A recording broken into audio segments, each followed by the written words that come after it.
couldn't ask for a better night tonight. Give a quick synopsis.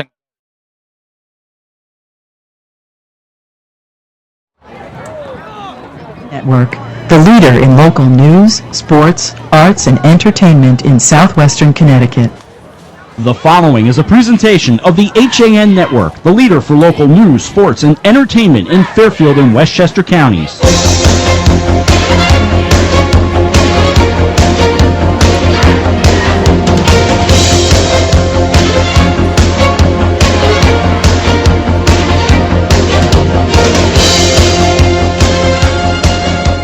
Live from Lancaster Field at Tiger Hollow in Ridgefield, it's high school football on the HAN Network, and tonight, the Ridgefield Tigers, for their homecoming 2015, host the Trinity Catholic Crusaders, along with our entire crew and my partner, Chris Irway. I'm Rob Adams. I think we got a good one tonight. I've been saying it all day. I think we've got two teams that are very equal on both the offensive and defensive side. Some breaking news earlier that we'll get to after the kickoff that could help the Trinity Catholic Crusaders. Getting ready for the kickoff and the approach, and we are underway with an end-over-end kick that will come down at the 10-yard line. The Crusaders in the white uniforms with the gold pants as they bring it out to the 25-yard line as it's brought out by number 21, Nick Malia. He is a sophomore. Rob, before the game today, we were told that 4 Ridgefield players, for disciplinary reasons, will be suspended for this game. 2 starters and 2 backup players. So a little bit of hit to the depth of Ridgefield. We'll see if Trinity Catholic can take advantage, especially with starting quarterback Anthony Lombardi, who has thrown for 638 yards and 7 touchdowns already in Trinity's first 3 games. I've been looking forward to watching this young man play. They start very jumbled up in the backfield. Now they shift things up. Bring a receiver out to the near side left, John Patrizzi, and on first down from under center, the handoff to the right side. That's John Michael Bavona around the right end, and he'll slide down near the 49-yard line. Dante Cabelli on the far side brings him down after a gain of about 20. Talked about John Michael Bavona on game day. Kind of a forgotten guy here because of the play of Anthony Lombardi, but Bavona has breakaway speed to the outside. He's just a junior, 5'8", 160 pounds, and he can turn on the jets when he needs to. A first down for the Crusaders. They look like the Green Bay Packers. From right to left they go. Shotgun set, and the receiver to the near side is Bavona. Around the left end, 30, 25, 20, stays on his feet, and he's knocked out of bounds at the 17-yard line. A gain of about 33 yards to be exact, and a first down.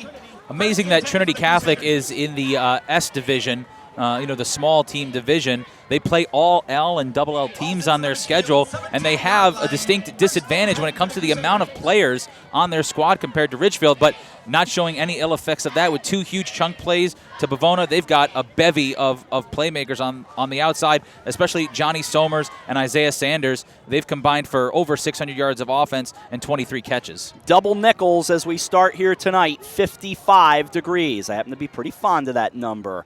First down at the Ridgefield 17. Handoff right side, goes to Malia, and he takes it off that right end down near the 11-yard line, a gain of 6. I've talked a lot about this offensive line of Trinity Catholic. The 2 guys that you want to look at are the bookends, the tackles. Sean Ellersten and Timothy Val, 6'2", 290, and 6'2", 265. So those are the 2 guys that protect Anthony Lombardi. They do a great job of keying on blocks to the outside for Bavona. They're the guys, they're the road graders that we have to look at up front for the Trinity Catholic Crusaders. 2nd and 4 right near the 11-yard line. From right to left they go. From under center goes Lombardi. Lombardi gives it off to Bavona, just waits for the opening, finds it. He'll get a first down near the 6. Cobelli in on the stop along with Will Carpenter. So far, really great job by the offensive line of Trinity. On the other side of the coin, the defensive linemen for Ridgefield have had some surprisingly positive play. Nolan McDonald, Ryan Sturm, Richie Donovan, the linebackers, Leo Gravazzi, Dante Cobelli. They've played up to their potential these first couple games, but right now, Trinity Catholic kind of manhandling them up front. First and goal at the Ridgefield 6. From the far hash from right to left they go, out of the eye with a man in motion. It looked like it might have been a little jet sweep coming, but instead it goes up the middle right to the goal line looking for a call for Bavona, and he's got it. Touchdown. A delayed call, but a 6-yard touchdown run. They wanted to make sure he broke the plane. He did, and the Crusaders just had their way, making it right down the line for the first 6 of the night. And great effort by Bavona there. He was actually hit at about the 3-yard line. Got a great push from his offensive lineman. That's one of the things that offensive linemen love. They call it the scrum, when all the defenders kind of try to tackle the running back and the offensive linemen get together and start pushing forward. That's actually what got John Michael Bavona into the end zone right there. Point after coming, after a wonderful opening drive.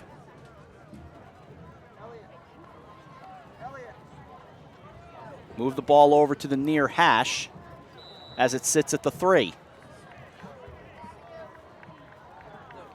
9.5 to go in the first quarter. Crusaders elect to go for 2. Bavona, the lone setback as they go for 2 from the 3. Rolling right, rolling, flipping, open, but incomplete. Overthrowing the intended receiver, Isaiah Sanders. 9:31 to go in the opening stanza. And it's Trinity Catholic 6. Ridgefield coming to bat. We come back after this on the HAN Network.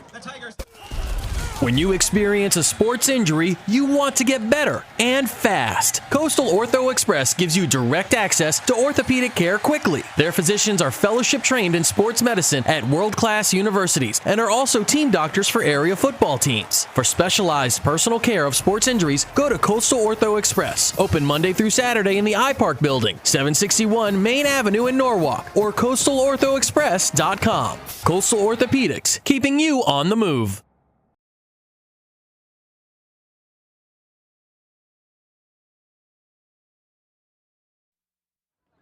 6-0 Trinity Catholic on the 6-yard Bavona touchdown run. They didn't even entertain the notion of kicking an extra point. They seem supremely confident in going for 2. Lombardi just overthrew Sanders in the back of the end zone. He was wide open. Yeah. Wide open. Yep. Absolutely did. But a nifty drive. I don't think that took any more than 6 plays. No, I think 6 plays. I think right on it, actually. 6 plays, 65 yards, give or take. I mean, they just roared right down the field. Kickoff coming, 2 deep for the Ridgefield Tigers, down to our left, decked out in the orange jerseys tonight.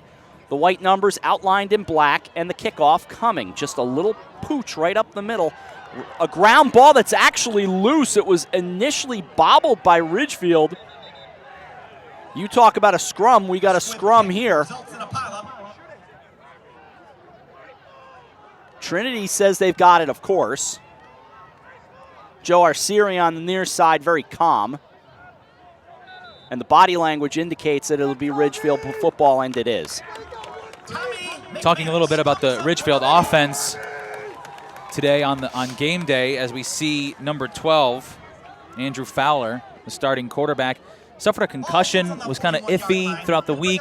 He's going to start tonight, but wouldn't be surprised to see backup A.J. Fabry come into this ballgame as a change of pace. A much bigger quarterback, can utilize his feet a bit more, a little bit of a bruising quarterback, if you will, kind of like Cam Newton for the Carolina Panthers. Drew Fowler waits in shotgun, wearing number 12, gives it off, bouncing, now turning it up the middle for a couple of yards near the 44-yard line. That is Petros Papadopoulos on the carry for a gain of about 4. Second down and 6. They will go with the no huddle. 2 receivers out to each side.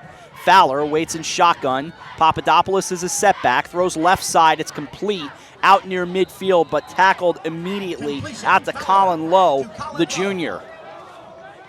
Short of a first down, a gain of 5. It'll bring up 3rd and about a yard. Brings up a 3rd down for the Tigers. Now they will huddle up. A 3rd and a long 2 now that we see the ball get reset. 8:40 to go, first quarter, 6-0 Trinity Catholic.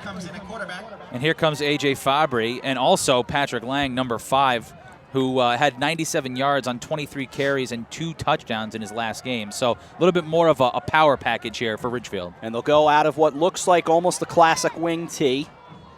settled under center, little pitch. That took a long time, and he's tripped up in the backfield. Took a long time to get that play and that little pitch going there, and it just never developed to Matt Lombardo. An unfortunate start for Ridgefield, as they're going to have to punt. A nice run on first down, a solid throw from Drew Fowler, and then unfortunate to go into almost that flex bone formation, which is something they've actually done in games that we've seen here before, where they go spread formation, they go very quickly, they do up tempo, and then they kind of just go into this power formation, and it's worked to success. Unfortunately, not on this drive. They will punt it away. In a 6-0 game, 7:39 to go first quarter. Good snap, plenty of time. Then almost had it blocked.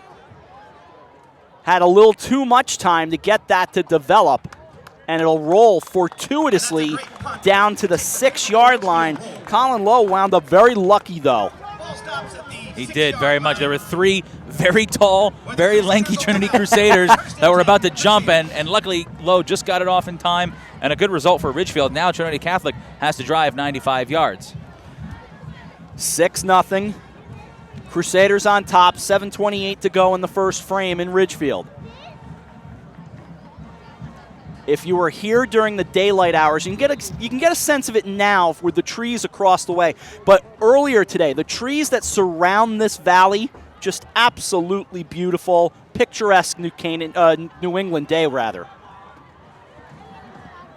First down, closer to the 6-yard line. Lombardi takes it. He'll hand it off. Bavona finds an opening, brings it near side. He'll get near the 9. Door closed. Good job defensively. Leo Grazaffi helped make the stop for the Tigers. And for Ridgefield to win this game, especially with the suspensions that they've got to deal with, when they have the football, they need to rely on Patrick Lang, Colin Lowe, guys that can run the football, maybe a little bit in the hands of Drew Fowler with scrambling, but they need to keep the ball out of Trinity's hands. They've got too many playmakers on offense that match up so well against this Ridgefield defense. They have to do a lot with clock control tonight. A very jumbled package in the backfield. Now they break it up, and Lombardi breaks out and comes under center. With a lone setback, Bavona uses play action. Deep ball right side, adjusting, and caught beautifully, almost breaking a tackle down into Ridgefield territory at the 37-yard line. Beautifully done to Isaiah Sanders. He looked like Jerry Rice making the over-the-shoulder catch. Isaiah Sanders, a great play. The senior 6'2", 200-pound wide receiver. He's a mismatch against any team in the FCIAC. A nice little post pattern on the play-action pass. And then what a throw by Anthony Lombardi. When he first threw that, I thought it was going to be terribly underthrown because he launched it so high. It ended up being a perfect touch pass. A gain of 53 yards and a first down, and a little something extra at the end of it. I just caught the indication just now, and yeah, they're picking up the ball and taking a walk. There was a penalty also on the play that will tack on another 15 yards. Roughing the passer. It's roughing the passer. I didn't see it. So an even bigger break for Trinity Catholic. Yeah. To get the huge chunk play and then an additional 15 yards. I mean, that's what you really want when you're on your own 5-yard line. You want to pick up 70 yards in one play. And that's exactly what they did. All the way down to the Ridgefield 23-yard line. Sanders will go out to the far right. Now out of the eye under center. And Lombardi getting Sanders in motion. They'll give the handoff, waiting Bavona. Bavona for maybe 2 down near the 21. Bavona carries for the Crusaders. Senior defensive lineman Cody Loweth was in on the stop. If you want to know how explosive John Michael Bavona in his last 2 games, he's gained 264 yards. Brings up a second down, 2nd and 9. Call it 2nd and 8 near the 22.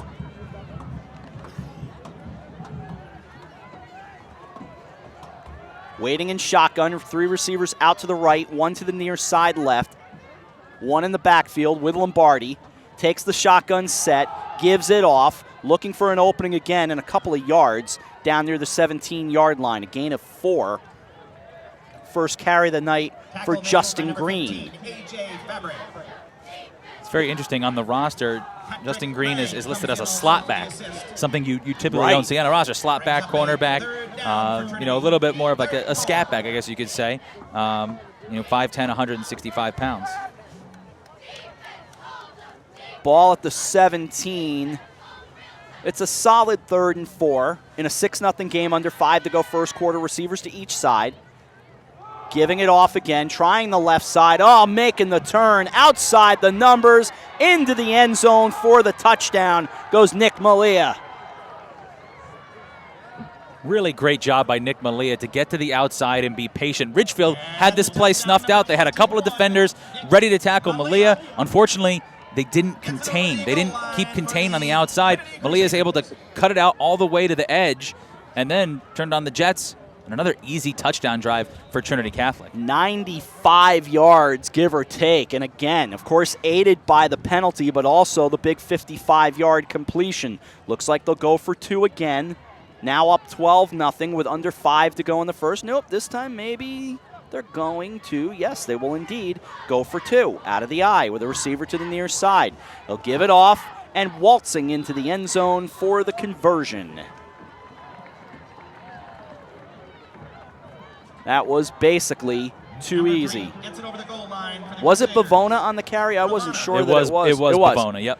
Bavona is the call then, and it's a 14-0 Trinity Catholic lead. 4:48 to go, first quarter. We're out for a break. We continue after this. You're watching high school football on the HAN Network. Darien Sport Shop is a unique store because it's a family store. A busy mom can come in with kids in tow and find everything she needs for them, and even find a dress for herself for Saturday night. And if she's in a rush, she can simply go home and order it from us that night. We'll deliver it the next day. The Darien Sport Shop. We're pretty on the outside and amazing on the inside. Conveniently located with free and easy parking at 1127 Post Road, Darien, Connecticut. Or shop us online at dariensport.com.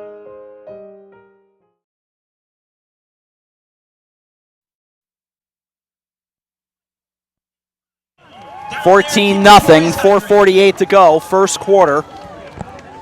Ridgefield's got to find some offense and quick, and they also need to figure out how to stop Trinity Catholic. Back deep for Ridgefield, Lombardo and Gatis. Lombardo and Gatis, the deep men. This is a short end-over-end kick that will come down at the 28. It's Dante Cobelli to the near side, finds an opening, 40, midfield, down the near sideline, and he'll get to the 43-yard line. Good field position. You get the sense that the Crusaders aren't very high on their kicking game. Yeah, they don't seem very confident at all. Two-point conversion attempts, and then kind of a squib kick, and then kind of almost like a pooch kick. Doesn't seem like they're very confident. But how about Dante Cobelli for Ridgefield, getting this crowd ignited and fired up a bit, and the sideline as well. That was needed. He kind of put his shoulder down right at the end of that play there and ran over a Trinity Catholic defender. There was a hint of rumbling, bumbling, stumbling there. 2 receivers to each side, shotgun snap, first down. Fowler started to his left, rolls right, still rolling, does throw, dangerous and incomplete. Well over the head of the intended receiver on the near side, Chris Longo. 2nd and 10. Brings up a second down for the Tigers. Couple of defenders in the area, including Johnny Somers, the captain, one of the linebackers for Trinity Catholic, 6'3", 185-pound senior. He had a chance to pick off that football there. And a flag was down, so that backs it up. It's a holding call. Second penalty against the Cats. They've been penalized twice for 25. Well, Rob, the good news is we're not on pace for record penalties in this game. So far, so good. Let's not jinx it. Knock on wood. Thank you very much. That's exactly what I needed. 2nd and 22 as they move the ball all the way back to the Ridgefield 45-yard line. Remember that great field position? Not so much now. 2 receivers each side, shotgun snap, rolling. Fowler rolling to his right, rolling, fires it, and it's incomplete, intended for Longo on the near sideline. He was matched up with Willie Sadler. It's a designed rollout for Andrew Fowler there. Unfortunately, the offensive line for Ridgefield was not able to maintain their blocks, and this defensive line for Trinity Catholic starting to get a bit of pressure, so I understand why the offense for Ridgefield is calling these designed rollout plays, get Fowler on the edge and give him a run-pass option. One more time, 2 receivers to each side on 3rd and 22. They've got to get down near the 34, the 33-yard line. Shotgun snap, Fowler, waiting, over the middle, Longo makes the catch and takes the hit. A first down for the Tigers. Great throw there by Fowler. And what a play there by Johnny Somers, getting to the ball right when he caught it and putting a big hit. And credit the receiver for holding on to that football. Excellent job. First down for the Tigers. From left to right they go from the far hash marks. They trail 14-0. Trying the sweep, it's instead going to be Fowler on the draw, and they'll tumble down off the little play action inside the 25 to the 23. Nice little fake, and then he did it himself with the keeper. Yeah, a little jet sweep read option there. Fowler decides to keep it, didn't like the jet sweep play, and was able to pick up a few yards. Brings up a second down for the Tigers. Second down. Only a gain of 2 because obviously from shotgun he had a lot of running to do. Fowler again staying at quarterback. He takes it. Quick pass right side, Longo dances around the man, was able to get down near the 21, but still a ways to go. To number 10, Chris Longo. He had a man draped on him almost immediately, Willie Sadler once again. And Longo's going to be that possession and red zone target for Ridgefield. He's 6'3", and 175 pounds. So he's that tall mismatch for Ridgefield. Big down here for the offensive Tigers. Let's hear it, Ridgefield. 3rd and 5 at the 22. The PA likes to get the crowd stirred here. Longo in motion. Didn't stir him for long on this homecoming night. 3 receivers out to the left. Little pitch left side. Papadopoulos dancing. First down as he gets down near the 11. Pitch to Papadopoulos as he finds some nifty running room off to the left side. So Papadopoulos able to get the first down.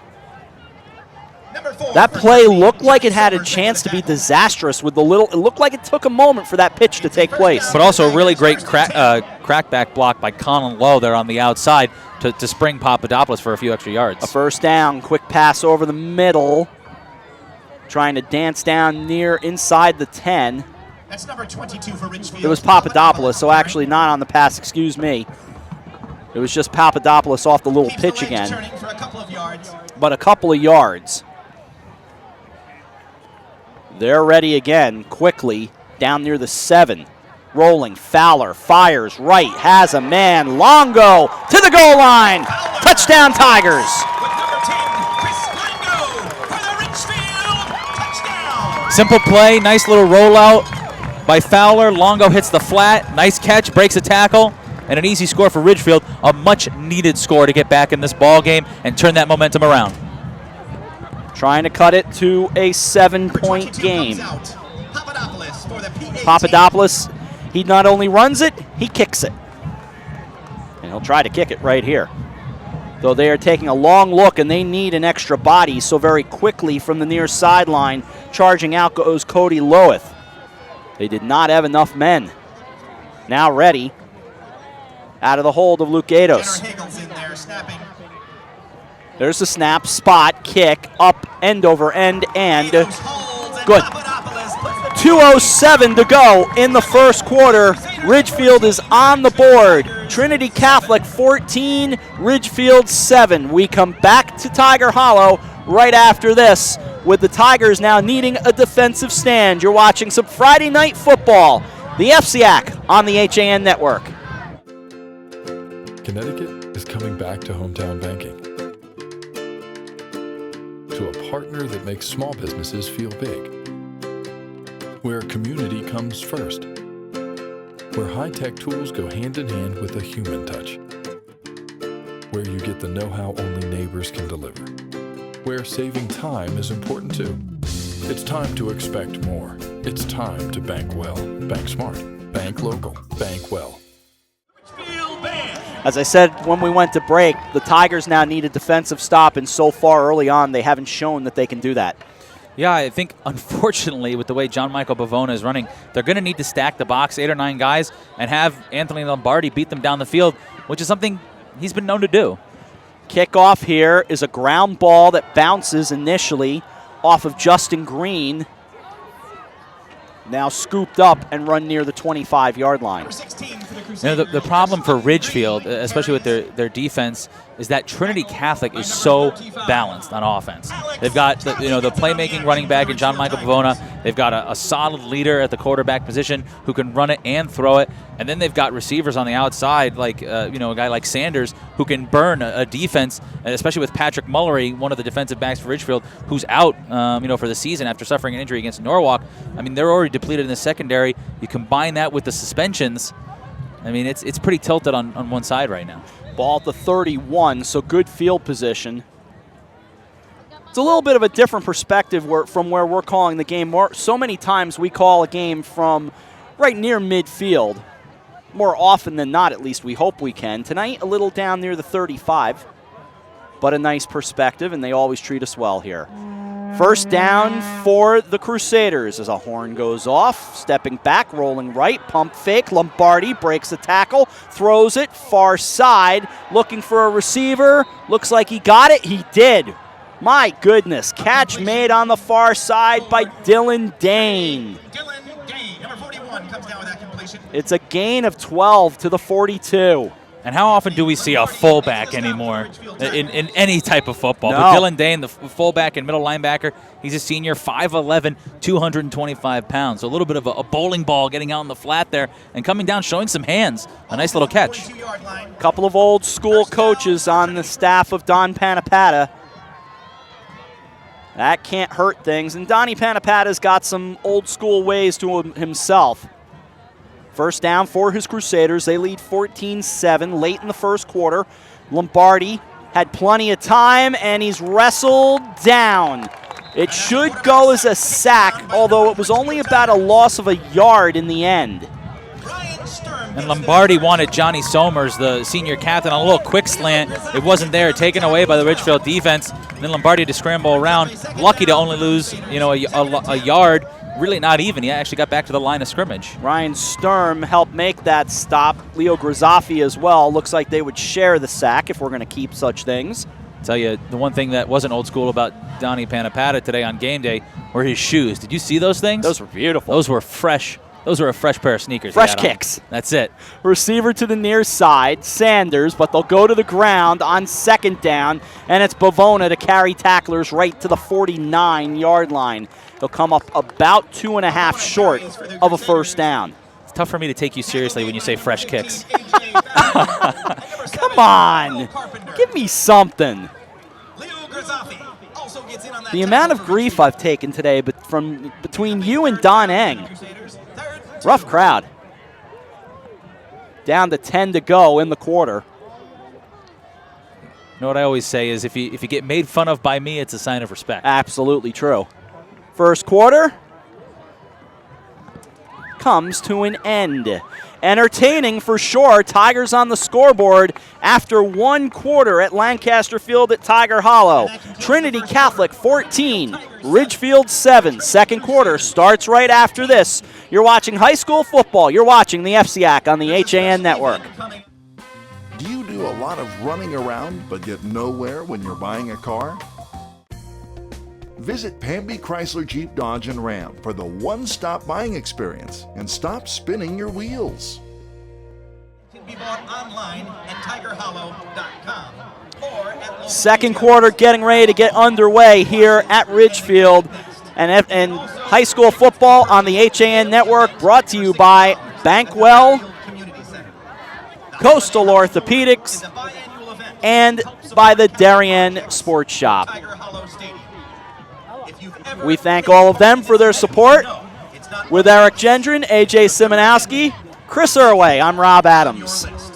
We've done this before. I think we've done it a few times. We've done okay. Yeah, I think we're a pretty good team.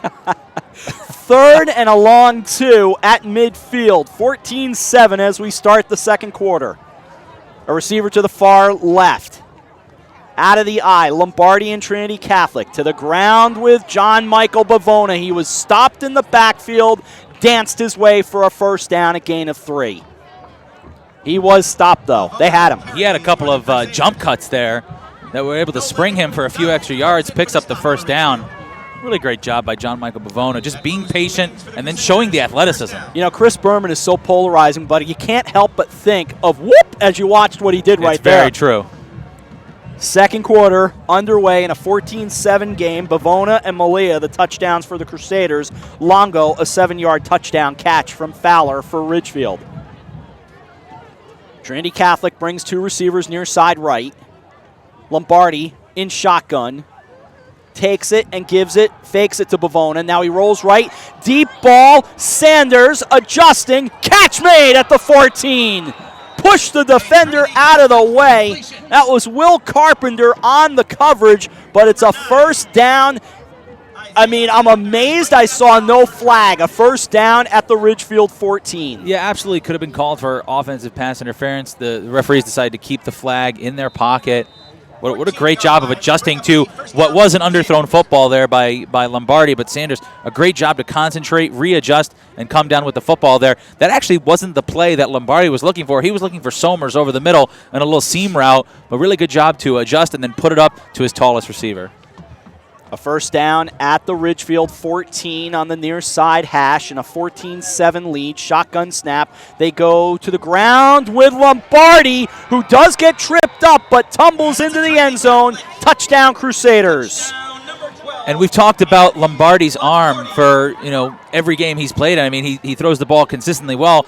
One of the things that he also does very well is run the football, especially out of the read option. You give it to John Michael Bavona the entire first quarter. The defense starts to key in on him the entire game, and then you run that read option, you put it in his belly, and then at the last second you take it out, and Lombardi goes easily into the end zone for a big touchdown for Trinity Catholic. They are unstoppable on offense right now. They absolutely are, and they will go for 2 once again. That has been their game plan so far. So set the ball down on the far hash at the 3.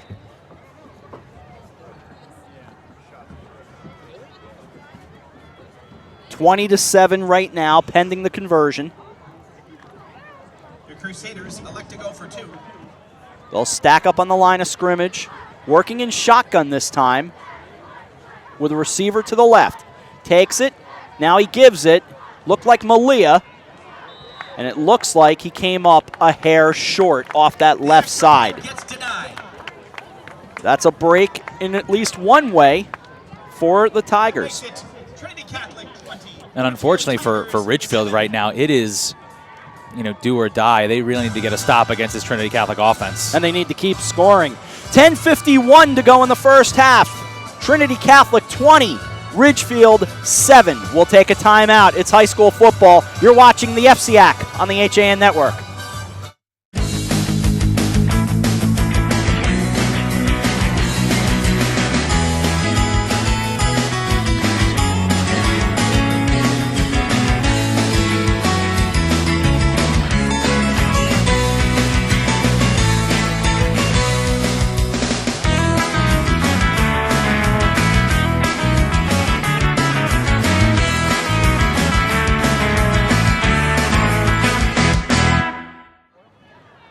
Welcome back to Ridgefield High School. We actually have something kind of cool set up tonight, but hopefully folks will stop by and look at it because it is pretty cool. We've got a screen set up with the broadcast projecting onto it.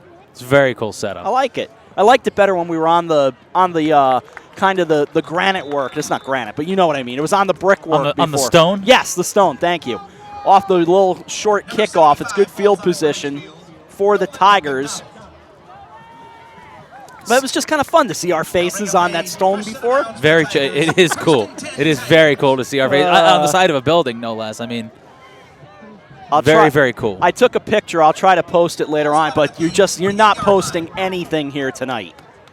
You're lucky if you're able to text your friend and say, come to the game. First down for the Tigers. They busted up the middle with Papadopoulos into Trinity territory at the 49-yard line. After another squib kick, it seems that Trinity Catholic is okay giving great field position to Ridgefield. They're confident in their defense that they can pull out enough stops in this game to win it, but they really have no confidence in kicking the ball deep. Fowler waits in shotgun, 3 receivers out to his right, looking to throw quickly, flips it into the flat, finds a man to the 43-yard line as it's complete to Luke Gatos. Nick Malia makes the stop for the Crusaders. Comes up short of a first down. And for Ridgefield, with the way their defense is playing, I would be very surprised if they don't pick it up on third down, that they're not going for it. It's kind of like no man's land territory where if you punt, you only really pick up a few extra yards. You might as well go for it if you can't pick up this third down. 3rd and 2, 10:20 to go in the first half. Direct snap and trying for the first down, and coming up short was Fowler. That was snuffed out quickly as he was brought down by Chris Chacharella, the middle linebacker. I'm a little surprised there that if you're going to run that play, why not bring in A.J. Fabry, the backup quarterback? You know, he's 6'1", 215 pounds, where Fowler is 5'9", 160 pounds. 4th and a yard at the Trinity Catholic 43. 20-7. Crusaders with the lead. Looking to throw. Fowler has a man. It's a first down outside the numbers, right on the near side to Colin Lowe. I really like the game plan by Ridgefield here, especially Fowler coming back from a concussion. They're not asking him to do too much. The one long pass, the long go over the middle, but other than that, it's been pretty much 5 to 7 yard hitches and flat routes, which I really it's working right now for Ridgefield. A first down as the Crusaders look to rush 5. Pass complete into the flat, waiting, looking off the screen. It's across the 35, and that's the best they could do as it was complete to Matt Lombardo. It was kind of funny during a break before I heard them playing a instrumental version of Sweet Caroline, and it reminded me of something that I thought this week. I actually tweeted it too. I'll get to that in a moment. 9:10 to go in the first half, 20-7 Crusaders. Crusaders rushing 4 now. Fowler throws right side, diving toward the sticks is Longo. Let's see if they give him the forward progress. They will. It's a first down. Really impressed with Chris Longo as now these Trinity Catholic Crusader cornerbacks starting to creep up on the receiver, starting to play a little bit more press coverage, not giving them as big of a cushion. They're going to start jumping these hitch routes. 5 receivers total, empty backfield. Fowler waits, takes. He's going to do it himself. Dancing and weaving right up the middle, and able to grab him right at the last minute was Johnny Somers after a gain of, let's call it 12, near the 15-yard line. And if Ridgefield keeps completing these little hitch routes, don't be surprised to see a hitch and go with Longo or one of these other receivers, potentially Colin Lowe, where they fake that little 5-yard hitch and then try to blow past a defender that tries to jump that route. 8:39 to go first half, clock running. Tigers don't huddle. 3 receivers left, 2 right in a 20-7 Crusader lead. Shotgun snap for Fowler. Looks, timing pattern, right side. Fowler, and incomplete into double coverage. Looking for flags or the crowd. They're not going to get it. So, of course, Sweet Caroline's become very synonymous with the Red Sox. Yes. Big sing-along there. Well, the Mets are trying to create a sing-along on Piano Man. And I tweeted to the Red Sox and said, look, you guys have already ruined Sweet Caroline for me. Now the Mets are going to try to ruin Piano Man? I mean, you and I are both huge Billy Joel fans, yes. But come on. A timeout will be spent by the Tigers with 8:22 to go in the first half. I mean, don't ruin good music. No, don't ruin it. And, if it was the Dodgers trying to do that, I might be okay with it. But it's the Mets. And if the Yankees want to do a sing-along to Piano Man, of course you'd be okay with it. It's 9 o'clock on a Saturday. A regular crowd shuffles in. Come on. 8:22 to go in the first half. We have a 20-7 lead for Trinity Catholic. And, the Crusaders, for the most part, have been moving the ball at ease. And the Tigers have to find a way to come up with a stop. They have to be able to get their defense off the field, because by the time the second half rolls around, they're going to be worn out. And Ridgefield doing a great job actually moving the football now against Trinity Catholic. The first couple drives kind of stalled out with penalties and things like that. But other than that, they've been able to move the ball pretty nicely. The question is, you have to be able to put it in the end zone. You can't just come away with field goals, especially with the way Trinity Catholic is rolling on offense. It is imperative that Ridgefield puts this drive in the end zone. Boy, this crowd was very late arriving. 6 o'clock, this place was empty, but all of a sudden, it is filled in here. Plenty of students, and now the parents have all made their way in. Great crowd for homecoming. A little Chavez Ravine action, a little late arriving crowd, but now completely full in the stands, and they are getting pumped for the call right here on 2nd and 10. 2nd and 10 indeed as we come back off the timeout. Shotgun snap, pass complete near side. Oh, wait a minute, almost dropped a flag down at the 15. Came out to the near side to Gatos, and they ruled it an incomplete pass. And some Trinity Catholic fans as well made the trip up from Stamford. One thing about Ridgefield, and I happen to love Ridgefield a lot, but it's not the easiest town in the world to get to. Right. I completely agree. Actually, you know, it's funny is that I saw a boatload of Trinity Catholic fans come in on this side of the stands and go sit down. Third penalty against the Tigers. They have been penalized 3 times for 35 yards. It's a holding call against the guys in the orange jerseys.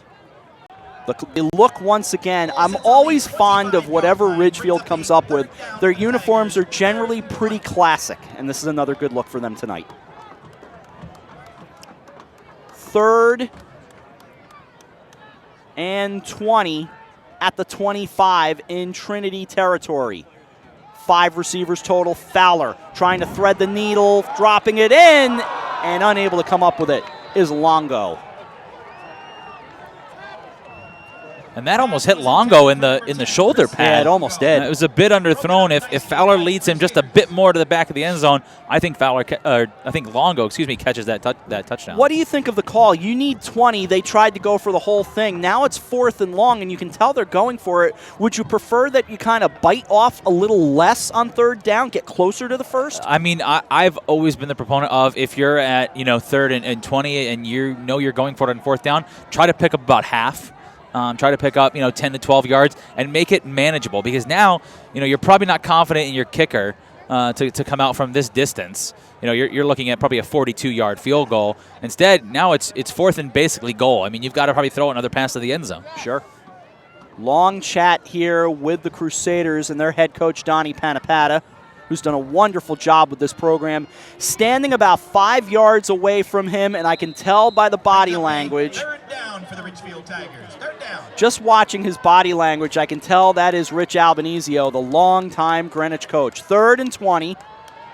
Looking to throw. Rolling right. Somers broke that tackle. Fowler flips it, and it's incomplete. Now it is 4th down. Trying to find Longo, but there was a lot going on there, and he couldn't make anything happen. Yeah, unfortunately, great coverage by Trinity Catholic in the secondary. Fowler rolling to his right, trying to find an open receiver. Could not do it. So now 4th and 20. From here, it's going to be a 42-yard field goal, and looks like they might try it as they bring in kind of a mass substitution. Let's see if somebody comes in tee in hand. And I don't think, on comes Papadopoulos, so they will try it. It will be, you're looking about 42 yards from here. Ridgefield comes out for a field goal. Watch out for Sanders as he stands back near the 10. Papadopoulos looks things over. Soccer-style kicker moves to the near side. Gatos the holder. Snap is good. Spot, kick. End over end. It is short. And it is about 3 yards short. Just falls short. A good effort by Papadopoulos, but it's a little colder tonight. The ball's not going to go as far. A little bit of breeze up there, but not much, and probably just outside of Papadopoulos' range.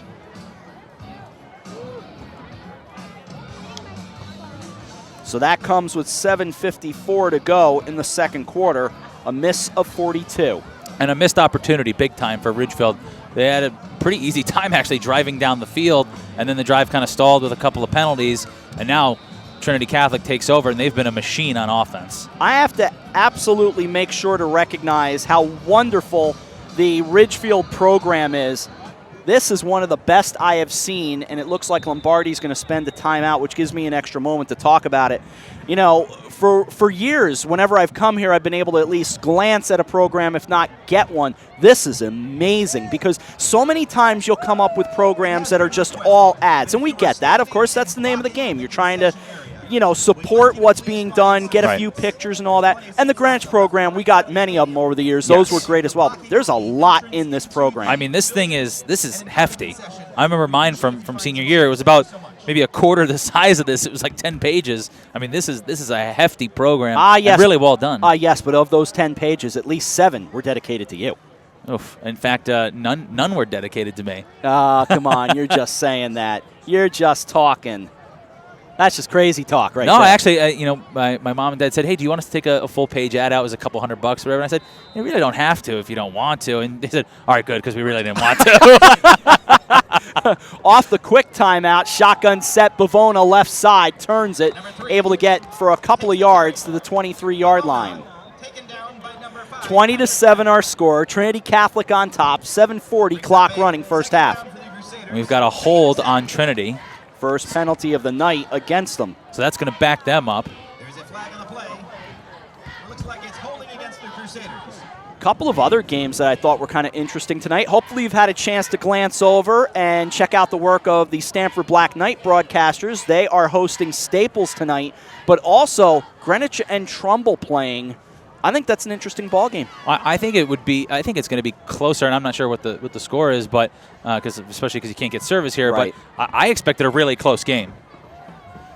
Yeah, I expect that to be a close one, and the winner is able to at least stay in the conversation for the FCIAC. Agreed. Tough road to hoe with Darien, New Canaan, and Staples all undefeated, but still. First down now. Back near the 12. To the ground. Bavona breaks a tackle near side. And he comes up near the 24-yard line. Makes a nice open field tackle for Ridgefield. On number 3. You can see John Michael Bavona has one of his right arm sleeve is pink, dedicated for, of course, Breast Cancer Awareness Month. As you can see, a couple different pink towels. For Trinity Catholic. Not so much the socks for really either team, which we normally see in the month of October. A change in the backfield. That's why I'm hesitating. It's a change at quarterback. Nick Granata, a junior, is under center. And the give is shut down at the line of scrimmage. Bavona again. But I noticed that, and I wanted to make sure I was seeing that correctly. I knew I saw number 10 out there, but players shift from one position to another. Numbers aren't exactly, they still matter, but they're not exactly what they used to be. So the question is, when Lombardi took that timeout, do we think I thought it was something with maybe he didn't like the setup of the defense with his offense, the play call wasn't right, but potentially, maybe he isn't 100%. Certainly something to keep an eye on. We will look out for number 12 on 3rd and 4. That would be a huge game changer here. Shotgun snap and movement on the line. That is going to be a false start, setting up 3rd and 9. Second penalty for the Crusaders. Second on this drive now. And it looked like that was the tight end, Johnny Somers. Kind of left his post right at the end of the offensive line a bit early. Now you take one look at Johnny Somers, and of course he's not as big as the player I'm going to mention. But look at that uniform. Look at number 4. It looks a little weird, to be fair. Brett Favre. It looks a little weird, I will say. Well, when you look at Lombardi wearing 12, I mean, that's discount double check. Aaron Rodgers looking to throwing left side. It's incomplete. So Granata trying to find a man, looking to find Dominic Srevic on that far side. So that's really all that Ridgefield needed, is a change in quarterback. At least for a from moment. Trinity Catholic, at least for right now. And we're going to see the first punt for Trinity Catholic. Charlie Bonaparte goes back to his own 45. 26, Charlie Bonaparte. Now Bonaparte shifts up, and Dante Cobelli jumps in. So Bonaparte now will serve as an up man. That was a little odd. Let's see what the punting team is like for the Crusaders. High snap. Bavona gets it away. Cobelli almost watched that land at his feet. In fact, he did watch it land at his feet. Fortunately, he didn't touch it. Ball goes back to the 41. Good job there by John Michael Bavona. It's very rare that you see your star running back also be your punter. Yeah. 30-yard punt, no return. 20-7, 5:09 to go, first half. Homecoming night here at Ridgefield High School. So Ridgefield loses 4 players to a disciplinary suspension. Trinity Catholic, at least for right now, without their starting quarterback, things have evened out a bit more in this ballgame. Waiting in shotgun, Fowler with 5 receivers total. Bounces off of one tackle. He won't bounce off of the next one. He's lucky to get near the 39, or rather the 41, to get back to the line of scrimmage. Tackle by number 50. And unfortunately, the wrong play call there, as Fowler was going to keep that, and they brought about 8 guys on an all-out blitz, did Trinity Catholic, so nowhere to go for Fowler.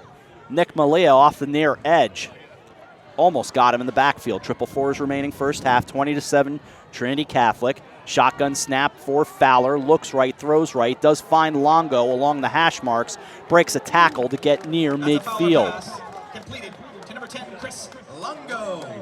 Tackled by Chris Ciacciarella, the sophomore middle linebacker. And it is very close to a first down. I think he's going to be just short, as there's a bit of discussion from the officials. Tigers ready now on 3rd and about a yard. Fowler himself will get the first down. Tackled by Johnny Somers near the 45. First down. Stops the clock with 4:18 to go in the first half. Tackle made by number 4, Johnny Somers. Ball down at the Trinity Catholic 45-yard line. 5 receivers total. Showing blitz are the Crusaders. Good protection, and dropped in and caught by Longo along the hash marks into the end zone. Touchdown, Ridgefield. And what a play by Ridgefield. I have to think that was a bit of a lucky break, as Longo came from out of nowhere. I thought that ball was going to be intercepted. Longo with a deep in cut comes across the middle and just plucks the ball from out of nowhere. I thought the ball was going to be intercepted by one of the defenders from Trinity Catholic. Longo cuts it off and then takes it to the house, showing his speed right up the middle, breaking a tackle and carrying a defender into the end zone. Papadopoulos trying to close it to a 6-point game. Jenner Hagel is in there snapping. Snap is good, spot kick. It is up, and it is good. 3:57 to go in the first half. We take a timeout. We're back to Ridgefield. After this, you're watching high school football. You're watching the FCIAC on the HAN Network. Here at the Darien Sports Shop, we were very excited about our newly redesigned men's department. Gentlemen, if you're shopping for work, weekend, or wedding, we've got the latest styles and trends inside our spacious new department just for you. We have vast selections from Peter Millar, Vineyard Vines, Johnny O, Duckhead, Barber, and so much more. And you can even walk out of the store in the new Wolverine 1,000-mile men's boot. Conveniently located with free and easy parking at 1127 Post Road, Darien, Connecticut. Or shop us online at dariensport.com.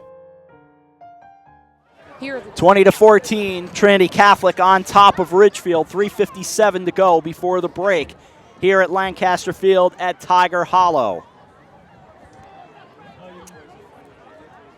Let's see if Lombardi comes back in for the Crusaders as we wait on the kickoff. Here is the approach and the kick. Just a line drive that is taken near the 11-yard line. Dancing around one defender out near the 25 and then gang tackled a little while back. Swarming gang tackle by the Ridgefield Tigers coming down on that kickoff unit. On that far side, Malia with the return. And first down action coming up for the Crusaders. And it looks like Nick Granata is coming out to lead this offense, so we don't see Anthony Lombardi now the second drive in a row, as I'm trying to find him on the sideline. Me too. And I think I see him. All the way over. Do you see what I see near the bench? I do see it near the bench. His pads are up a little bit. His jersey is lifted. And yes. I will be honest, he does not have the happiest look on his face. First down, John Michael Bavona breaks a few tackles, able to get about 3 near the 28-yard line. Standing right over, not too far from assistant coach Rich Albanizio. And Cabelli come in for the hit. What a turn of events in this game then. And Lombardi talking with looks like the head athletic trainer. Be interested to see if he returns in this ball game. Nick Granata now at quarterback. To the ground, Bavona, and a good ankle tackle on the near side. With a flag down at the end of the play, Grazafi and Patrick Lang made the stop, but let's see what's going on with this call. There is a flag on the play. The flag sits at the 35. It's against Trinity Catholic. It looked like potentially in illegal hands to the face or a face mask of some kind. So that's going to back up Trinity Catholic. And now you've got a quarterback that has barely gotten any playing time. I'm not sure if any. With the way Anthony Lombardi has played, you really have to worry about if you can throw the football, if you trust him enough to throw the football. Now, if you're Ridgefield, you can stack 8-9 guys in the box, key in on John Michael Bavona, stop the run, and force Nick Granata to have to take the ball down the field. So this now turns into a 2nd and 16 back at the 17. Ball on the near hash. From left to right go the Crusaders out of shotgun Granata with a receiver to each side. Does take it, gives it off to Malia, who will take it around the left side. Breaks one tackle. First down yardage and more, and he's rode out of bounds by Will Carpenter across the 40-yard line. Malia carries for the Crusaders. It doesn't really do anything to stack the box with 8 or 9 guys if you can't keep contain. And once again, Nick Malia, on the same play that he scored on the touchdown, is able to break it to the outside for a big gain for Trinity Catholic, and they are in business again. A gain of 29 yards and a first down for Trinity Catholic in a 20-14 game with 2:42 to go before the break. Sanders, the receiver, comes near side right, matched up with Carpenter. In shotgun, Granata fires, complete to the far side, and midfield, the catch made by John Patrizzi. By the Crusaders. The sophomore receiver, 5'10", 165. Comes in for the quick hit. Brings up a second down. Do you ever want to try doing PA? At the 50-yard line. Not, that's not really my thing. I think I'd lose my voice almost instantly. I don't think, I've done it. I've had fun with it. I don't think I'm particularly good, and there's a reason. Besides the fact I'm just not talented. In a 20-14 game, under center, at midfield on second down, Bavona going to bring it near side. If he gets to the edge, he's dangerous. He does, a flag down, gets to the 41, but it's coming back. You saw the body language very quickly of Dylan Dane. He knew it was coming back. Flag on the play. And so another hold is going to back up Trinity Catholic. Seems like every time they take a couple steps forward, they take a couple back now with a couple, bad holding penalties in a row. We'll see if Donnie Panapata and Coach Albanizio and the rest of the staff trust Granata enough to put the ball in the air here on 2nd and long. The reason I don't think I'm particularly good as a PA, I'm not a big personality PA guy. I'm more in that Bob Shepard mold of very, just the facts, ma'am. You're kind of like that on broadcast, too. Kinda. 2nd and 16, back near the 39-yard line. Low snap, Granata waits, good protection, just angles it up and overthrows his man down the far side. But I did have fun doing it. I actually did several basketball games for Monroe College down in New York, and I did a few things at Greenwich over the years, a couple of things here and there. I actually had an offer to go do another one this weekend, but it's fun, but I feel like I'm not the big personality guy to do such a thing. Right. And that's become the thing. And really, I think the kind of the pioneer of that is Ray Clay, who did the public address. We loved him for the Bulls. Yeah, I mean those introductions of the Bulls in the 90s, you can't replicate that. It was just the best. 3rd and 16, near side, 39-yard line. Granata does give it off to Bavona, taken down in the backfield and fired up. Patrick Lang, the linebacker. Really great job by Patrick Lang, shooting the gap, tackling Bavona, and going low, making sure to grab the ankle, take him down. Trinity Catholic moving backwards now. Bavona will have to come in and punt the football away again, and momentum clearly on the side of the Ridgefield Tigers right now. And Ridgefield takes a timeout with 1:20 to go before the break. But, a score coming in, by the way, and you're not going to like this. I'm sure I'm not. Darien 22, McMahon 3. Hey, at least we scored. Second quarter.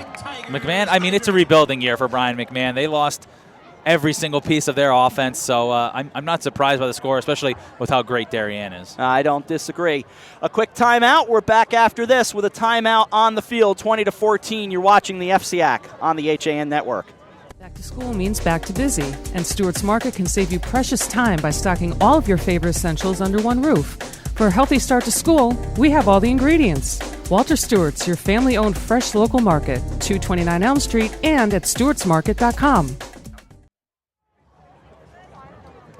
Waiting on the punt as Bavona goes deep. Trumbull has a 20-14 lead on Greenwich, and Staples up 14-0 second quarter on Stamford. High snap, Bavona steps into it and gets it away. A spinner that bounces down and takes a great roll down inside the 25 to the 24-yard line. Almost in at the 24-yard line as your Ridgefield Tigers take the field. It'll be 1st and 10, Ridgefield Tigers. You don't have any interest in going and playing a little touch football over there in the other field? I would. Me too. I'd hurt like you know what tomorrow. I'm still feeling golf in my shoulders 3 days later. Is that what it's like to get old? Yes, it is. Man. Did my son tell you to say that? I might have spoken to him before the game. Yeah. Yeah, you and Sean in cahoots. That would not surprise me. First down, 5 receivers total. Moving around Fowler, not even thinking about throwing. He just runs it off the edge. He's got to get out of bounds, though. That play took a lot to develop and really gets right to the line of scrimmage at best. And a timeout now. Brought down by number 9, Isaiah Sanders. And it's indicated against Ridgefield with 56.5 to go before the break. Ridgefield now out of timeouts. I'm a little baffled by that call. Yeah, if you're gonna, especially if you're gonna take a timeout afterwards, at least throw the ball. Throw it to the sideline where your receiver can get out of bounds. And if you're gonna throw it deep down the middle, so then you can take that timeout. The clock's gonna stop to reset the chains, but don't just run a quarterback sweep and a long developing play, especially that gains no yards. Yeah. Now you look at the other side. It's not really going to matter because Trinity Catholic only has one timeout too. So after this next play, even if they take a timeout, they're not going to be able to stop the clock. So more than likely, if Ridgefield wants to run out the clock and get to half, they can do so. But it is an interesting play call there on first down. 56.5 to go in the first half. 20-14. Rushing 5 are the Crusaders. Fowler will throws far side, just trying to get Longo to break out of containment. And, of course, he does catch the ball near the 30, and now a whistle stops things. I thought Ridgefield was out of timeouts, but it looks like they just took one. Another timeout is called for Ridgefield. So I missed one, actually. Trinity took another one, so that's on me. Well, now if they don't pick up first down, Trinity can call a timeout and seriously. potentially return a punt. So, I just spied somebody in the crowd wearing a jersey, and we haven't decided what the deal is for us for Halloween. Now, you and I have kind of created a little Halloween tradition. Yeah. Last year, we Yes. were basically the spirits of Craig Sager. Yeah. Who seems to be doing better physically, health getting better, we hope. So Were we really the spirits of Craig Sager, or were we just some really gaudy, 1970s broadcasters? We were inspired by Craig Sager. Okay. Yes, inspired by Craig Sager. And we looked darn good. I mean, heck, we had company in the booth coming up and taking pictures with us. Very true. We had a good time with that last year. And that was a radio broadcast. It wasn't even video. So we got to think about, there's been talk about what to do this year. But if I don't get a decision pretty soon, I'm wearing a jersey. Yeah, I agree. I would love that. I think we'll just... I'd love to do the jersey aspect. Come in and do a little casual look. I like it. Ready to go. Fowler into the flat. Waiting and thrown down. Wow. Luke Gatos with the catch. And he met John Michael Bavona. And now Trinity does take a timeout with 36.5 to go in the half. And the potential to get good field position, whether on a run back or just with a poor kick. And then, maybe take a couple of shots to the end zone. They really don't have anything to lose, especially with the backup quarterback and Nick Granata in the game now, what it looks like to be, for at least an extended period of time. 20-14 our score, 36 remaining in the half. There is a picture on Twitter to give you an idea of what the current setup looks like of our broadcast as it's being projected. So that's kind of neat, what we're doing here tonight. Pretty cool. But I'll try to post a picture of when it was. We were projecting it at one point on the stone, kind of under the pavilion area here at Tiger Hollow. And of course, you know, narcissistically, it was Chris and I on the screen with Dave Stewart at that point. I took a photo. I wasn't letting that go. It was kind of funny. On comes the punt team.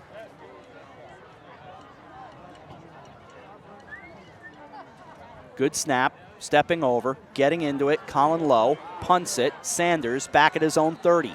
Starts to his left as he goes to the wide side of the field. Lot of running, and he'll lose yards with a flag down at the 22. For as great a job as Ridgefield did on coverage, they might get a horse collar tackle here against Ridgefield. And indeed, not good news against the Tigers. I think I'm seeing an illegal block in the back right now, but 26 remaining in the half. And it's against Trinity, actually. It looks like they had a hold and a block in the back. Yeah. So my mistake. I thought it would have been it looked like a little bit of a horse collar tackle, but instead it's going to back up Trinity. And now, with that penalty, I would fully expect them with a backup quarterback in the ballgame to take a knee and get out of here with a 6-point lead at halftime. I absolutely agree. And I'm always happy when Mooncake favorites a tweet. Mooncake. Mooncake's a good follow. Mooncake likes to mix it up a little FCIAC talk. There you go. Mooncake's got 50 followers. I believe I'm one of them. There you go. And I'm pretty sure Mooncake follows me as well. Spirited. Good conversation. They will certainly take a knee. And that should be enough to end the first half. I like good spirited conversation. It doesn't always have to be, you know, obnoxious. It can be fun and a lot of good stuff to be had out there. At least you're not interacting with Twitter bots. Very true. Tigers come off the field with a 6-point deficit here at halftime, but look, at one point, it looked like Trinity Catholic was going to run and hide. I'll tell you what, down 14-0, a lot of resiliency from Ridgefield shown. It's not going to, you know, it hurts, you know, Trinity Catholic to lose their starting quarterback in Lombardi. You know, hopefully we can see if he comes out in the second half. But for me, if you're Trinity Catholic, continue to run the ball with John Michael Bavona and let Granada manage the football game. Don't put too much on his shoulders. Don't put too much pressure on him. Allow your running game to feed into the play-action passing game. And then if you're Ridgefield, you have to get Fowler going on the outside, get him rolling out, give him those run-pass options. Continue with Chris Longo. He's been the favorite target. You have to get him the ball in unique, creative ways. We'll see if they can do that in the second half. Well, we've got a game at halftime, and the Ridgefield Tigers trail the Trinity Catholic Crusaders 20-14. It is homecoming here at Ridgefield High School, but we'll take a timeout. Halftime, our score, Trinity Catholic 20, Ridgefield 14. We take a timeout. We come back to Ridgefield in a bit. High school football, you're watching the FCIAC on the HAN Network. Darien Sports Shop is a unique store because it's a family store. A busy mom can come in with kids in tow and find everything she needs for them, and even find a dress for herself for Saturday night. And if she's in a rush, she can simply go home and order it from us that night. We'll deliver it the next day. The Darien Sports Shop. We're pretty on the outside and amazing on the inside. Conveniently located with free and easy parking at 1127 Post Road, Darien, Connecticut. Or shop us online at dariensport.com.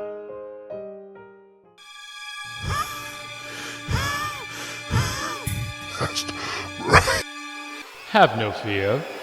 HAN Network's Fast Frights movie contest is here. Can your film make the cut? Submit your 3-minute scary movie today for a chance to win a DJI Phantom 3 drone. Sponsored by Milford Photo. The only thing to fear is missing the deadline.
While the temperatures are cooling down, the fall bite is heating up.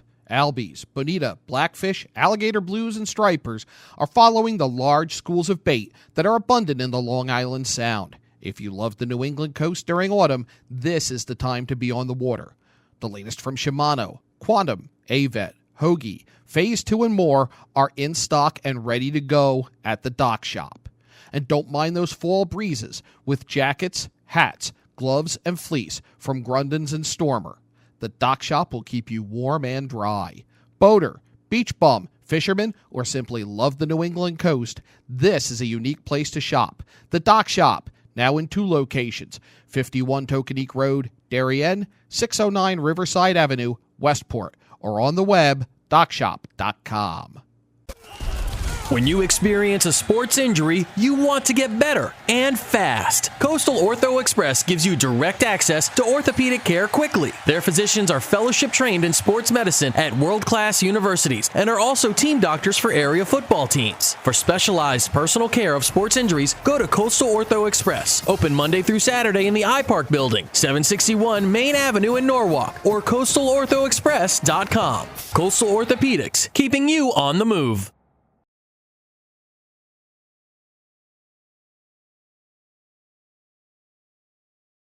Alliance.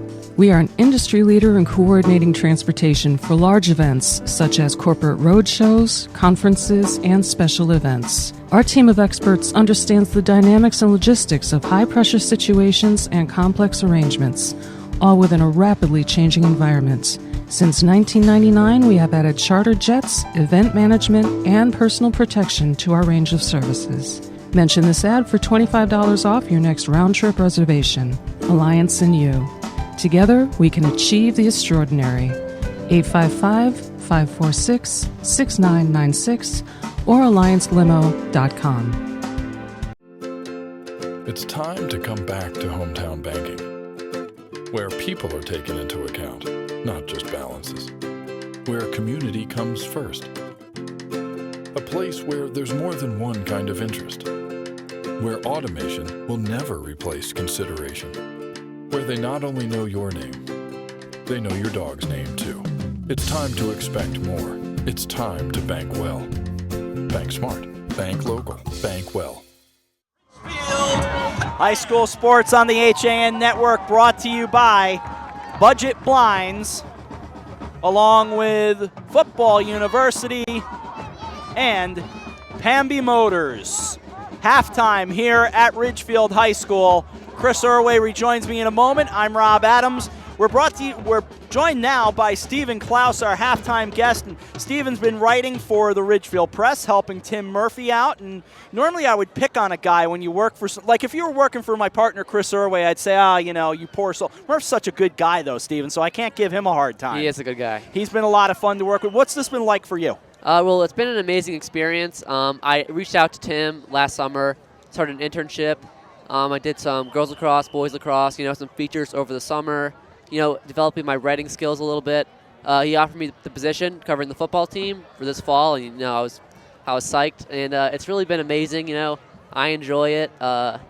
It's a process. It's a formula to make a good article, and I enjoy all of it. For folks who don't know, tell us your background. Where did you come from? What brought you? I mean, you reached out to Murph, but before that, where'd you come from? Yeah, so I'm a senior here at Ridgefield High School. I knew that I had a passion in writing. I've really my first job, and I wanted to have some experience in the field. And I knew Ridgefield Press. What better place to start? And it just took off on its own. It's so great to hear, because so often I hear journalism is dying, newspapers are dying. There's all this, everybody's just so depressed, supposedly. And yet, here's a guy like you wants to jump into it. I think it's great, and it's continued proof to me that newspapers are hanging in there and journalism is just fine. Yeah. What drove you to want to be a journalist? It's a passion. I've always loved writing since I was a little kid. Even my favorite part of school was writing, and I love sports. I'm the biggest sports fan you can find. And my dad always told me, combine your passions with your strengths. And I'm passionate about sports, and I'm a good writer, so it's perfect. All right, then I gotta pepper you a little bit. Who are your teams? Who are my teams? I'm a Penn State Nittany Lion fan. Okay. I'm Rangers fan. Go Rangers. All right, I'm good with you so far. Yeah, I'm a Steelers fan. Pittsburgh Steelers. Yeah, just from my dad's side. I like this guy. Yeah. Go on. But I gotta say, the Nittany Lions, that's my #1 team. But no baseball. Oh, I'm a Yankees fan. You know, it's been some tough years recently, but I can remember the good old days. Chris Irway standing just alongside my new best friend right here, Chris. Steelers, Yankees, thank you very much. Well done. Having fun. What have you learned from Murph? What have I learned from him? You know,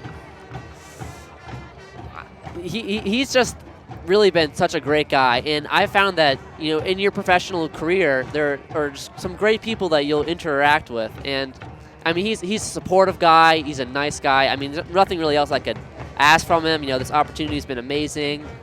You know, and every time I see him, he has a smile on his face, and I've learned, you know, you can be happy in your work. You know, there's no shame in that. Has there been a favorite story that you've covered so far, or a favorite piece that you've written? You know, over the summer, I covered. There's a local, John Sciaretta.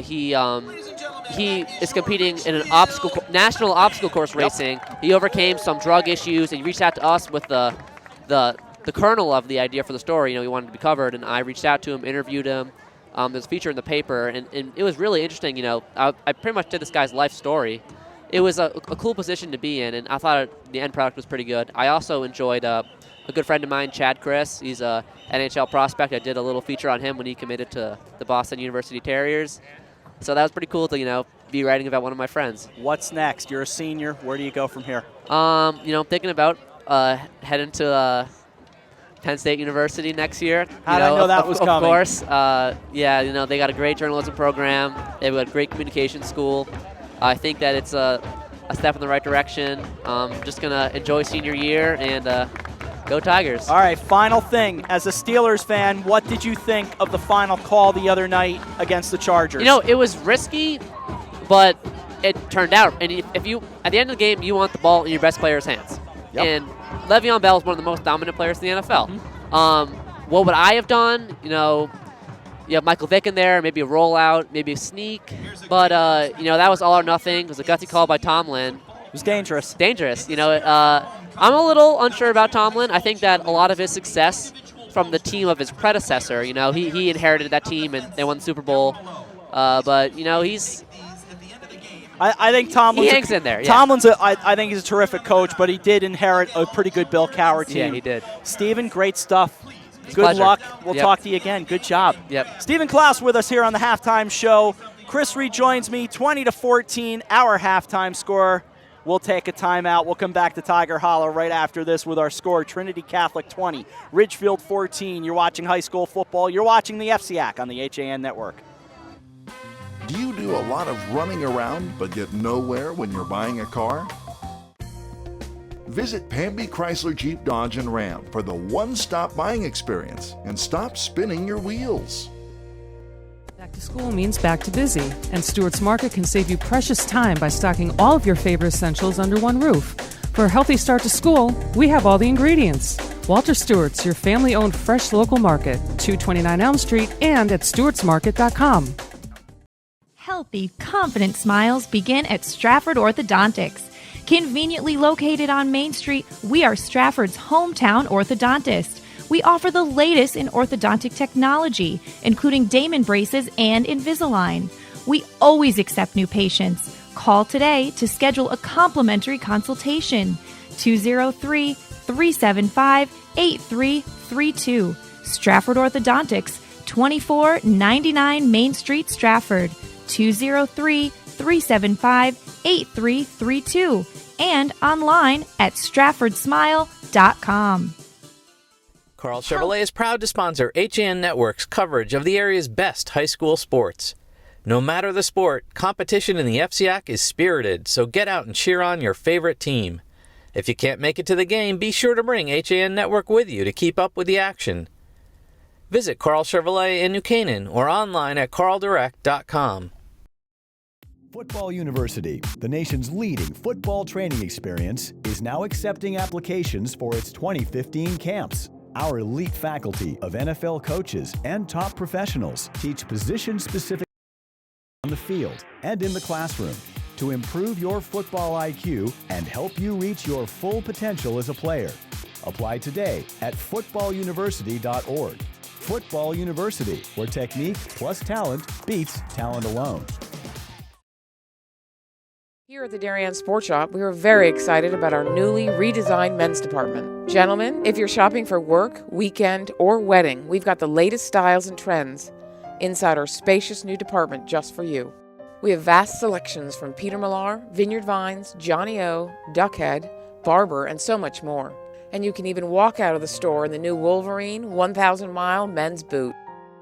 Conveniently located with free and easy parking at 1127 Post Road, Darien, Connecticut. Or shop us online at dariensport.com.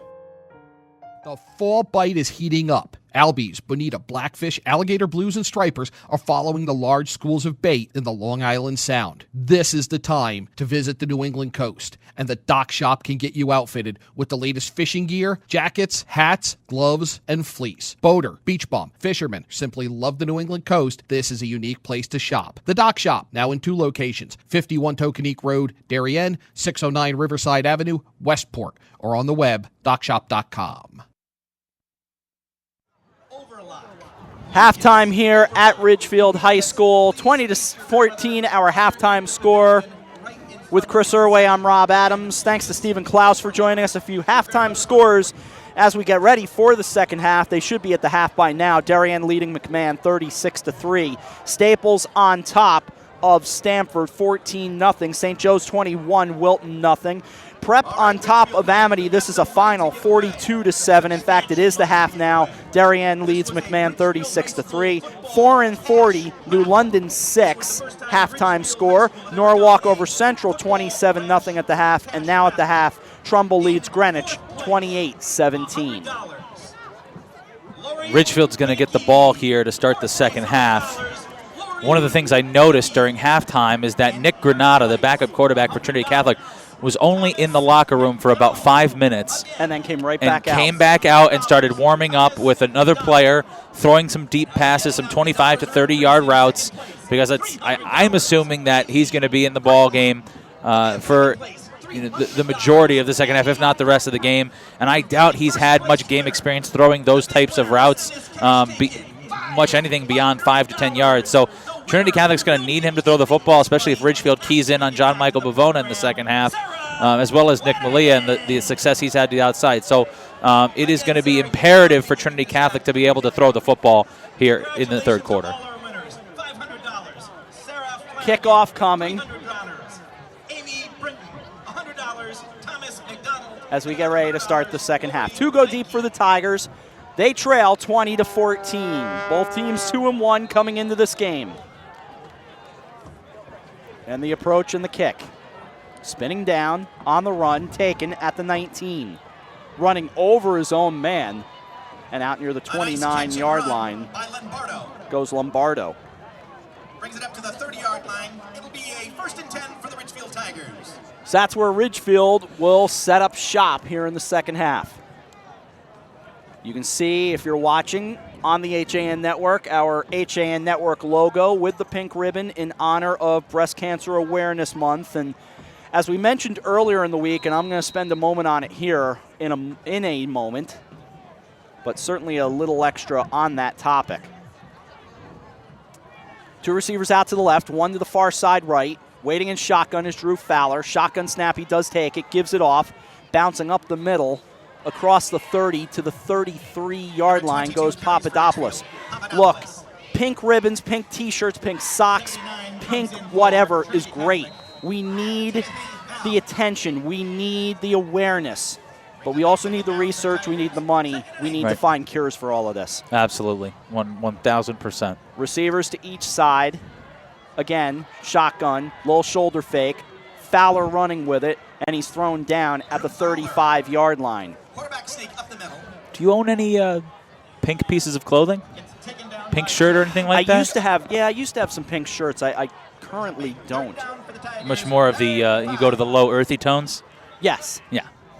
Really good piece written by a mutual friend of ours, Susan Schultz, in the Darien Times this week. Did a great job on that very topic. And, you know, especially as a woman, it's a passionate topic for her, and just a good editorial by our friend. Play action, flipping it right and almost intercepted. Bavona would have run that thing to Danbury. The human GPS rears its ugly head again, at least once a game. Actually, it wouldn't. Never mind. You were wrong? Wait a minute. No, I wasn't wrong, but... It was the general vicinity. Yes, it was the general vicinity. Okay. Where would he have actually run to? He could have run toward Bethel. Okay. Yeah, I would say Bethel. Reading. Yeah. On comes the punt team, led by Colin Lowe. Takes the snap, gets it away. Spinning kick, taken. Sanders at his 31.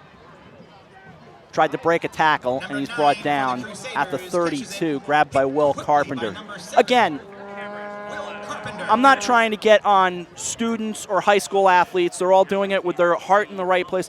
I'm more concerned with the NFL and just, you know, the absolute bevy of pink on every field and on every player and all this, you know, and you can't have Craig Hayward wearing Ironhead in honor of his late father, the Steeler player, who got fined for it, but you can have pink all over you when the NFL is not doing enough for breast cancer awareness. It's just a show in that situation. That's what gets me fired up. Off the right side, here comes Bavona, breaking it to the outside, gets outside the numbers, and he's run out of bounds at the 43. Well, you also see what the NFL is doing, but then they also, deny D'Angelo Williams, a player who lost his mother to breast cancer, the ability to wear pink.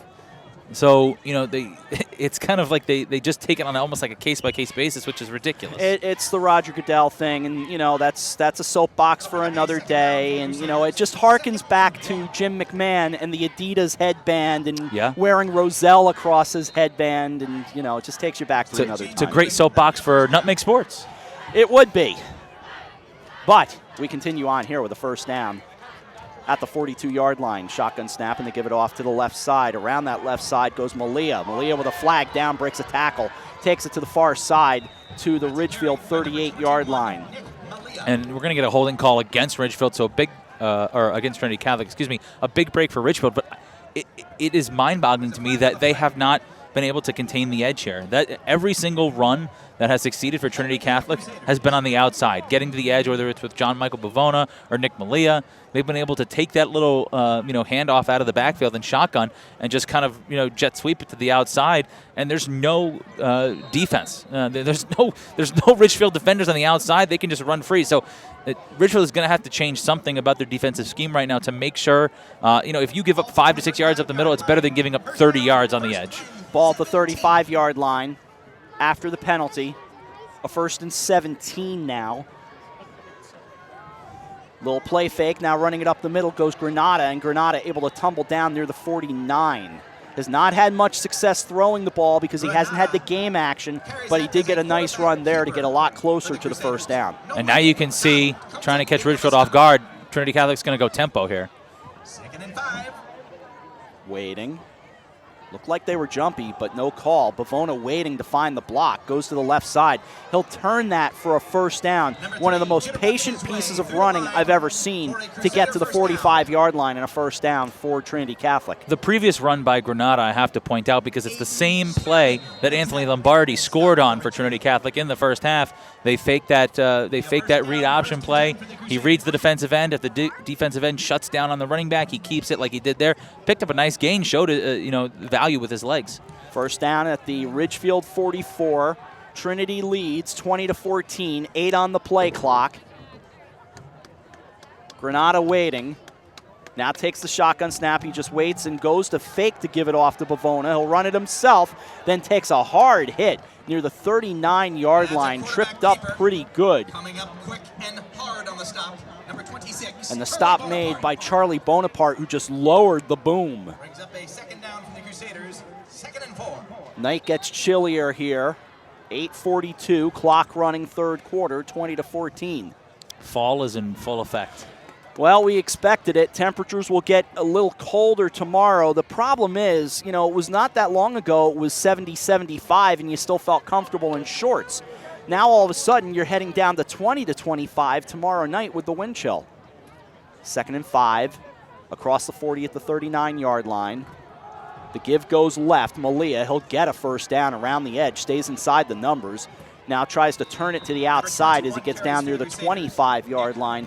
Good drive here for the Crusaders to start the second half, and that's not what Ridgefield needs. I will definitely be layering up tomorrow. I'm going to stay comfortable somewhere. I'm going to be outside most of the day. Are you? Yeah. Should be a nice day. Daytime hours. It's going to be beautiful. Yeah, daytime will be beautiful tomorrow. It's going to be sunny, and I'm going to try to stay in the sun as much as I can. Until it's time for Notre Dame USA. Whew. Let me tell you. I'm sure you're looking forward to that. Shotgun snap waiting around the right side. Bavona dragged down by Dante Cabelli at the 26. That's a Crusader carry by number 3, taken down nicely by number 17, Dante Cabelli. Assisted by number 15, A.J. Fabry. A.J. Fabry, one of the captains, in on the stop. We've only seen A.J. Fabry on offense for one play, and that was in the first quarter. I think in the first drive when they kind of went to that flex bone formation to try to run a little power toss. We haven't seen him as much a part of the offense as I thought we might. St. Joe's 28, Wilton nothing, third quarter. Thanks to Josh Fisher for feeding the scores along. Greatly appreciated. Especially here where, again, and it's, a tired story, but cell service rough. Flipping the pass near side, almost intercepted for what could have been a game changer, but there's also laundry down at the 9. And that's why Charlie Bonaparte was almost able to make the pick, because I think we're looking at a pass interference at the 9-yard line. Looks like a tough night for the fighting Bruce Cunninghams of Wilton, being shut out by the Hogs of St. Joe. Yep. The Hogs, another one of those teams that's just kind of bubbling on, just underneath in this FCIAC. I feel like they're always a team that, even if they're extremely good, they're always just under the radar. And that was the case, pass interference against the Tigers. So their 4th penalty of the evening. Absolutely not what Ridgefield wanted to do to start this second half, especially getting the football first. They needed to drive down and put some points on the board. And now Trinity Catholic is looking at potentially a two-score lead here. 6:59 to go, third quarter. Clock running. 20-14, Trinity Catholic. Granada takes it. Just sticks it into the gut of Bavona, who's strung out and frustrated, but Patrick Lang made the nice play down near the 13. And we had a great angle of it. John Michael Bavona, to see exactly what he saw a huge open lane that he started to run through, and then right from behind, great job by Patrick Lang to catch up and cut him off, grab the legs and wrestle him down. Otherwise, Bavona would still be running. Absolutely true. To Bethel or Danbury or wherever you want to call it. 2nd and 10 at the 13-yard line. Shotgun snap. Give it again to Bavona. Coming near side. Waiting. Bounces it back. Runs untouched almost down to the 4. And he almost took it to pay dirt. Some shifty moves by number 3. That's like watching Chris Paul on the basketball court just break ankles. I mean, John Michael Bavona, a couple of juke moves there. I mean, it really is like playing a game of Madden. I mean, Ryan Sturm was looking him right in the eye, and he danced around him, got down inside the 10 to the 5, and Leo Grizaffi made the stop. Big play here with a 3rd and 2 at the 5 and 5.5 to go in the third quarter of a 6-point game.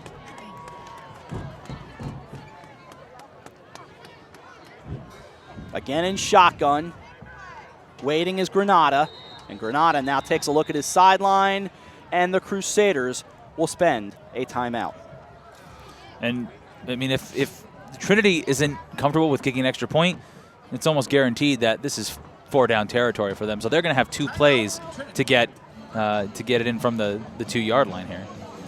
48 degrees now. Temperatures due to drop down to 34, and a freeze watch for this entire area of Fairfield County. We'll take a break. Back after this on the HAN Network. Remind you of the last time you went into a car dealership? Experience stress-free waters at Pamby Chrysler Jeep Dodge and Ram and find out how easy buying a car really is.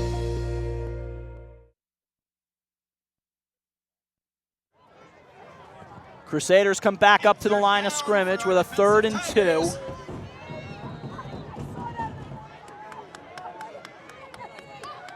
Under center, out of the eye, receiver out to the left. Taking it, Granada. Gives it, bouncing, not going to get it. At the 5. And there's a good Ridgefield stand. That front tough line. Ryan Sturm in on the stop, and it brings up 4th down. Led by Nolan McDonald. A.J. Fabry also coming in for cleanup. Dylan Dane, number 41, the fullback for Trinity Catholic, came up a little gimpy on that play. It's 4th and 2 right now. Sideline marker does have it as 4th down. This crowd seems almost in a little bit of a lull. I think it's a true nervousness right now. I guess so. Receiver to each side, in shotgun on 4th down. Here they come. Gonna throw it. Left side, climbing the ladder, Johnny Somers. He's got it, touchdown.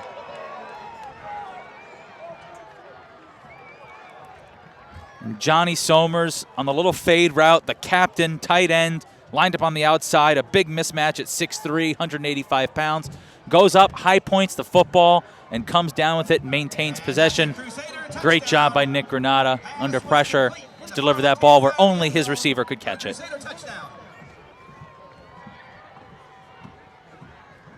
On for the conversion.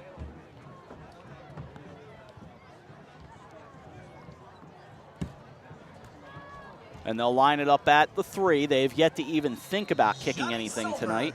Takes that down for the Crusaders.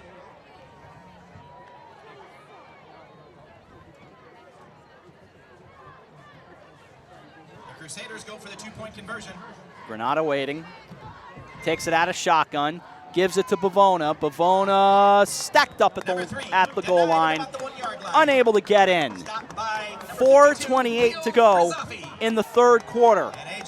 And Trinity Catholic regains a larger lead at 26-14. We come back to Ridgefield right after this, with the Tigers having some work to do in the 3rd quarter. High school football, you're watching the FCIAC on the HAN Network.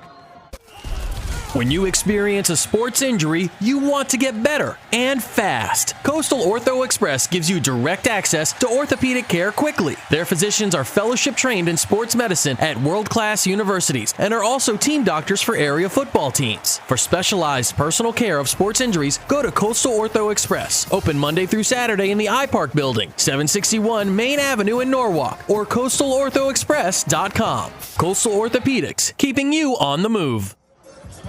Back in Ridgefield, 26-14. Trinity Catholic up 12. Worst possible scenario, taking away the failed 2-point conversion for Ridgefield. Lombardo is back deep for Ridgefield. So Ridgefield will need to score. But still time, 3rd quarter. Ball taken by Lombardo at the 14. Runs right, finds an opening, turns it upfield. Lombardo finds some nifty running. And he's able to get to the 25-yard line.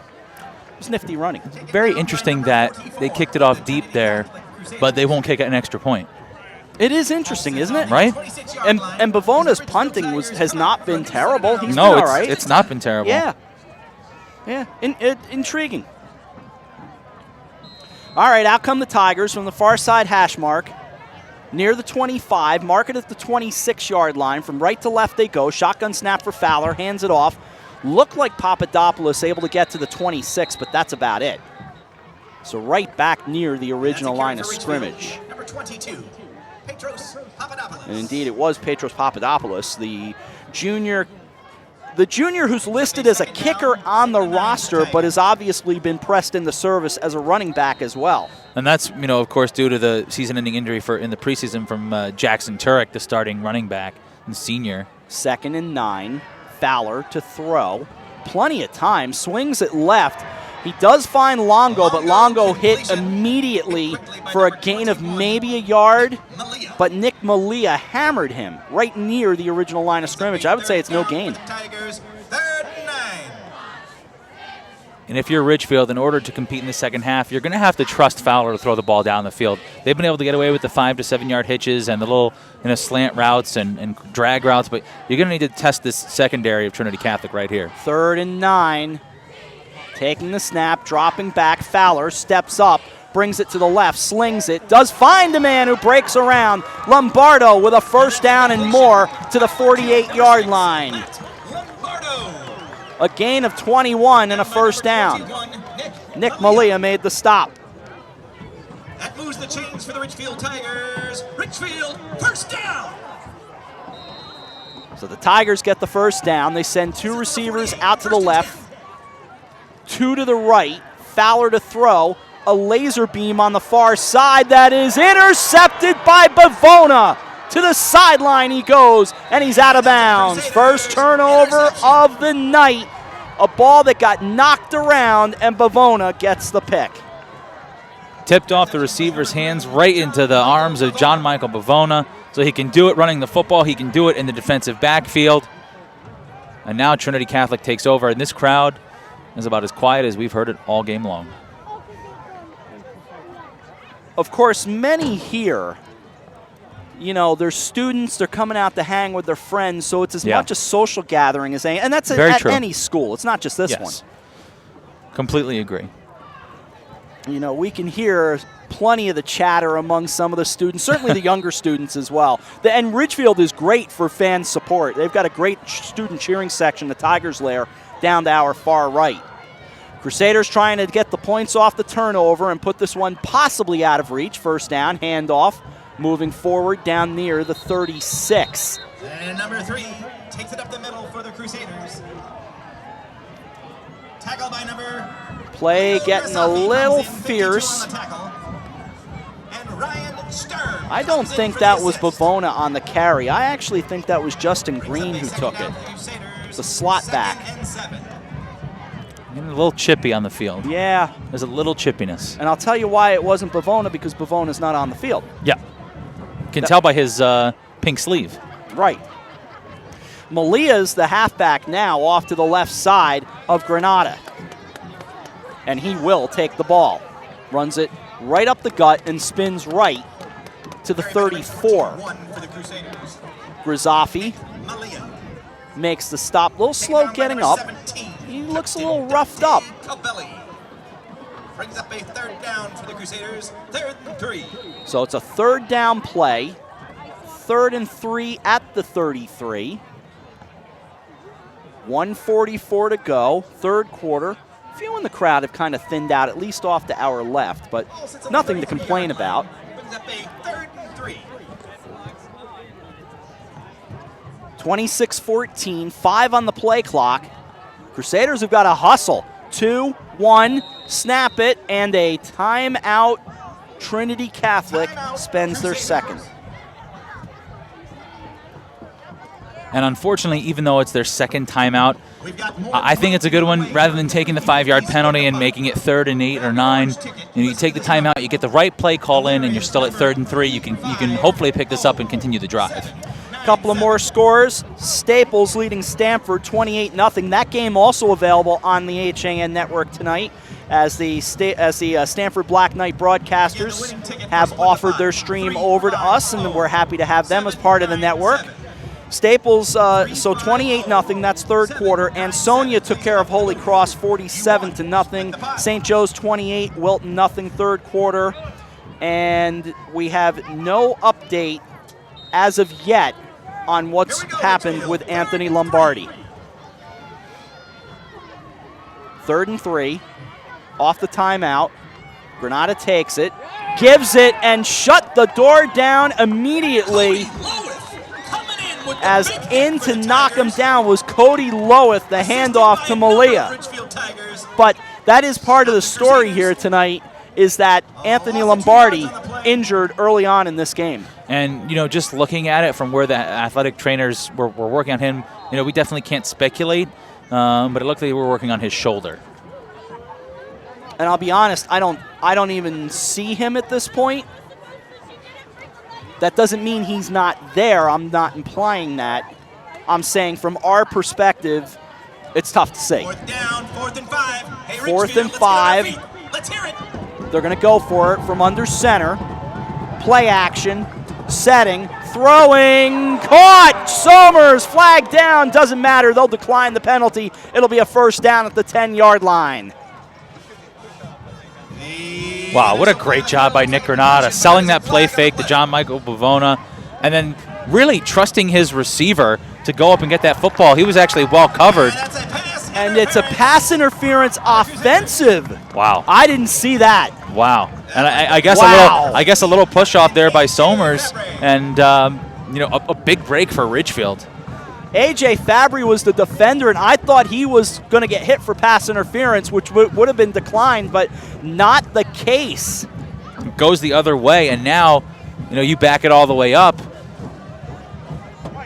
Still going to be fourth down. It's going to be fourth and forever here. Now you've really got to almost luckily, you have a couple of tall receivers. I would just throw it up to them on the sideline. It's a low percentage throw, but you might as well give them a chance to go up and make a play. Bavona's coming out to punt it away. 6th penalty against the Crusaders at this point. 4th down, 4th and 5 for the Crusaders with their punt unit on the field. Punt unit on. Back deep for Ridgefield, Charlie Bonaparte. High snap. Bavona able to get into it. Good blocking. Takes a favorable bounce. Now a turn as the quarter will come to an end and downed at the 14-yard line. So to start the fourth quarter, but hold on, do we have a flag? We do. So we're going to wait here with the quarter done. By the way, on Twitter, CT Ferrari, who had been psyched to have this game on the air all day, had that question about an update on Lombardi, so we thought we'd mention and thank for the tweet. Thank them for the tweet. But we don't have much more information than that. And certainly when it comes to injuries, and you know this as well as I do, we take it very cautiously. Very much so. It's going to be a penalty against Ridgefield, and they're going to mark this off. Looks like a hold. So that's going to be half the distance of the goal, and that's going to back Ridgefield up even more. That brings up the fourth quarter. All right, looks like that is the way the third quarter will end, although they have yet to change sides. But I am inclined to let them do their thing, and we'll come back and start the fourth quarter. 3 in the books in Ridgefield. After 3, Trinity Catholic 26. Ridgefield 14. Do the Tigers have a comeback? We'll find out. Fourth quarter after this. High school football rolls on. You're watching the FCIAC on the HAN Network. Connecticut is coming back to hometown banking. To a partner that makes small businesses feel big. Where community comes first. Where high-tech tools go hand in hand with a human touch.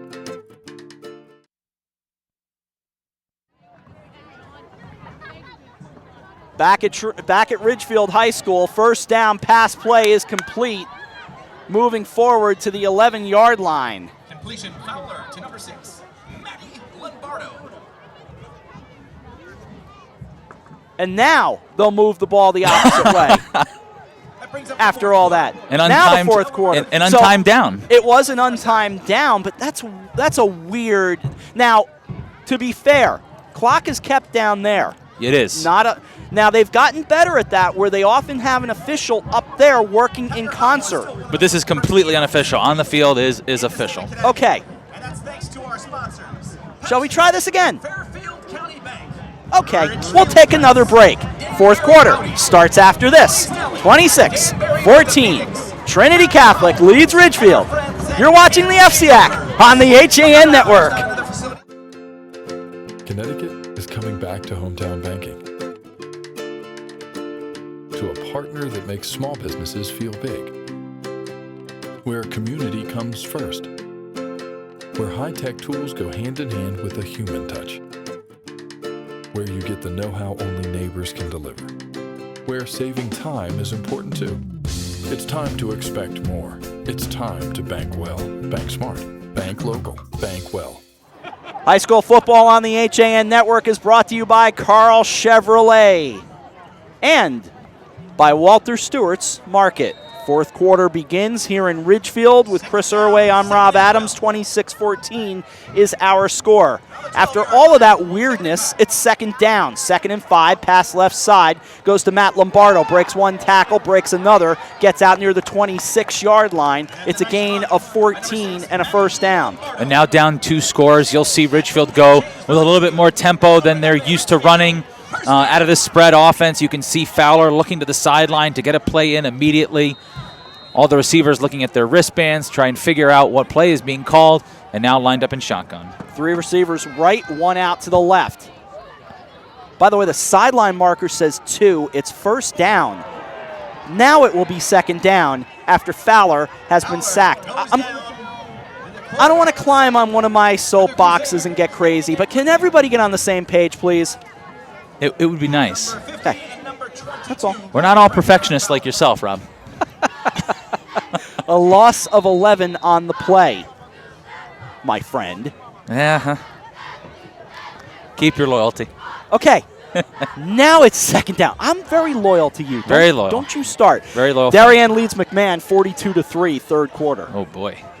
That's no good for the alma mater. Darien's probably the best team in the state, not called Southington. Quick pass on second down, complete. Longo near side, outside the numbers, pushed out at the 23. You know, the little bubble screen is wonderful when it works. When it only gets you about 3 yards, it's not so great. Here's the problem is they throw that flanker screen, that wide receiver screen to the long side of the field. Right. So it takes forever for the ball to get from Fowler to Longo, and it gives the defense time to react. If you're going to run that play, run it to the short side of the field. 3 receivers left, 2 to the near side right. 3rd and 12. Again, near side. Thinking about throwing it, looked like was Longo, but he's going to take it to the wide side of the field. Gets a block. Goes outside the numbers, and Chris Longo gets a first down, and will there be something extra? No flag. Looked like he was thrown out of bounds out near the 39. But after all that, a 13 make it 15-yard catch and run, and it looked like he had thoughts about throwing that ball. That was absolutely a designed trick play, the double pass on the wide receiver screen, and then Longo was going to throw it deep on the post route to another receiver. He saw that he wasn't going to even have remotely the amount of time to get set and decided to take off. Great vision to cut back all the way across the field and pick up a first down to keep Ridgefield alive here. Staples leads Stanford 28-0 after 3, and they start the 4th. St. Joseph leading Wilton 28-0. At the 39, pitch near side, Papadopoulos able to stretch to the 41. The carry for Ridgefield. Dan Banky opens up that hole. Roughed up by Timothy Val, junior defensive end, 6'2", 265. Also one of the starting offensive tackles for this Trinity Catholic offensive line. 3 receivers go out to the left, 1 to the near side right. 2nd and 7 with 9:43 to go in a 26-14 game. Fowler overthrows Longo at the 30 into double coverage. Matched up with Willie Sadler and John Michael Bavona. And you can see what Trinity Catholic has decided to do, and almost bracket coverage Chris Longo with John Michael Bavona over the top as in that free safety position. And a holding call will go against the Tigers. 6th penalty against them. So 6 on each side. 6 on each side. So we haven't had an exorbitant amount of penalties. The problem is the timing of them are absolutely killing Ridgefield. They really are. Now back it up. You're looking at 2nd and almost 20. It's tough for this Ridgefield offense to convert these types of plays. And dropping the ball is Fowler, and Fowler unable to get away. He is dropped back at the 20. And that's about the 4th or 5th low snap that Fowlers have to get. So you can't really blame it on your quarterback. The center, he practices the shotgun snap almost exclusively. He has to be able to get that football up to Fowler's chest. And now it's 3rd and, what would you like, human GPS? 3rd and... It's 3rd and North Salem. We're going crossing the border into New York, are we? Well, it's right there. It's true. It is it's a Drew Fowler throw to our left. 3rd and a lot. He takes it, drops back, rolling right. He's practically to Mayapak as he throws it incomplete at the 39. Intended receiver number 22. And now Ridgefield, 4th and forever, they're forced to punt as time continues to wind down here. Just about 8.5 minutes. There's not going to be many opportunities left for Ridgefield, and they need to get the ball in the end zone and in a hurry. A good game now between Trumbull and Greenwich, 28-23. The Eagles lead the Cardinals by 5 late third quarter. We knew the Greenwich offense could score. It was really a question of their defense and if they could stop anybody. 4 touchdowns given up to Trumbull tonight.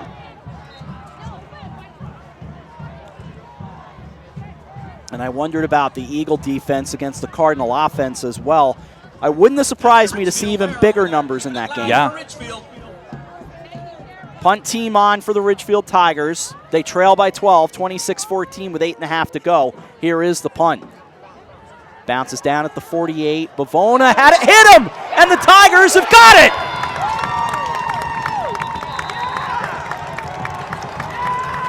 And what a mistake by John Michael Bavona. The game that he has played, running the football, the interception return.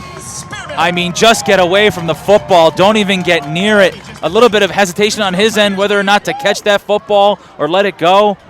And a huge break for Ridgefield as they are back in business on Trinity Catholic's side of the field. The beauty of being a two-way player is you just go to your position, and he's back in the secondary right now, as opposed to having to walk off the field and deal with Messrs. Panapata and company. Instead, it's a break for the Tigers, a low snap. Screen near side. Longo tried to break a tackle. He's down at the 41. It's a gain of 2. The few throws that Drew Fowler has had deep over the middle, they've actually worked out. One for a touchdown to Longo, and then one to Longo in the first quarter for a long play. So I'm surprised they're not trying at least down the middle, in between the hashes, trying to get down the seam. 2nd and 8. Pump fake. Fowler running, got to do something. He's dangerous. Throws, finds a man. And down at the 23-yard line. Finds Luke Gatos. And referee calls a correct penalty as Fowler was actually just a yard past the line of scrimmage, so we're going to get an illegal forward pass against Drew Fowler and the Ridgefield Tigers. Yep, that looked like he was living dangerously near the line of scrimmage, and sure enough, he stepped across. I believe that an illegal forward pass, is that also a loss of down? I believe it is. You are correct, sir. Yeah. And there it is. It's a 5-yard penalty and a loss of down. 7th penalty against the Tigers. And now, 3rd and long. It's kind of that no man's line territory. This has got to be, 4-down territory for Ridgefield. If you can pick up half of the yardage here, you can make it 4th and manageable. It is 3rd and 12 with 7:26 to go. 26-14, Trinity Catholic on top. Fowler waits in an empty backfield, has 5 receivers total. Cobelli, the slot receiver, near side right. Fowler over the middle, finds a man, Lombardi, and a first down. Matty Lombardo making the catch. One of the first times that Trinity Catholic has only rushed 3 linemen. They decide to play zone coverage and just try to blanket the area. Drew Fowler finds the little pocket and hits Lombardo with a nice pass down the middle. A first down for Ridgefield. They're down 12, looking to throw, goes left, finds a man, knocked out of bounds. It's Colin Lowe. Catch made in just about 9 yards on the catch. Right back up to the line of scrimmage. 2nd and 2 for the Tigers. 6:54 to go, 4th quarter. 26-14, Trinity Catholic on top. Fowler will do it himself off the left side. Stays inside the numbers, now goes to the outside near the 11. It's a first down. It does stop the clock with 6:48 to go. And that'll move the chains for the Ridgefield Tigers. And now here's the unfortunate thing is that, you're at the 11-yard line. You can still get a first down. The problem is you got to get all the way down to the 1. And it behooves the Tigers to get in the end zone because that clock is not in their favor. 1st and 10 for the Ridgefield Tigers. 5 receivers again total. Empty backfield. Fowler taking it himself. Going to take a long time for this play to develop. Johnny Somers throws him down near the 9. Quarterback keeper I just don't think that's the right play call here, especially down in the red zone. If you run the football and you get tackled inbounds, you're going to waste 15, 20 seconds getting the next play call in. If you throw an incompletion, the clock stops, and you save a lot of time. They do have all 3 timeouts. 6:07 to go, fourth quarter, 26-14. 2nd and 9. Looks to throw. Goes left. Gatos down. Isaiah Sanders hit him first right at the line of scrimmage. 3rd down. And here's the problem with that little bubble screen. There's no one blocking Isaiah Sanders, who's the guy on Gatos. You have to be able, if you're the outside receiver, to come in and throw a little block on Sanders and then have Gatos come to the outside and hopefully break a tackle. No one, on the outside doing any sort of blocking there, and really just a poor play call. Receivers to each side on 3rd and 9 at the 10. Fowler takes it. Fowler throws it. Fowler has it knocked away from Dante Cobelli at the 5. Great job by who else? John Michael Bavona making up for the mistake on special teams, knocking down that slant. And this is probably, you're looking at it, you're down, 12 points. You need a touchdown. This could be the game for Ridgefield right here on this 4th down. 5:22 to go and 4th and 9. Fowler waiting in shotgun. Sends receivers to each side. He's got one alongside of him in the backfield. Takes the snap, looking over the middle, and he misses Cobelli in the end zone. And here's the issue I have with that play call is that it is the exact same play as what they ran on 3rd down. That little inside slant to Cobelli, who's the inside receiver on the trips on the right side. They try to throw that slant. It's congested in there with zone coverage, and really just a low percentage throw with that type of coverage. Man to man, that's a very high percentage throw because Cobelli can fight inside. But when you have a zone coverage there, which Trinity was lined up at, it's a poor decision by Fowler. And that will start sending people toward the exits. The mass exodus, as I call it.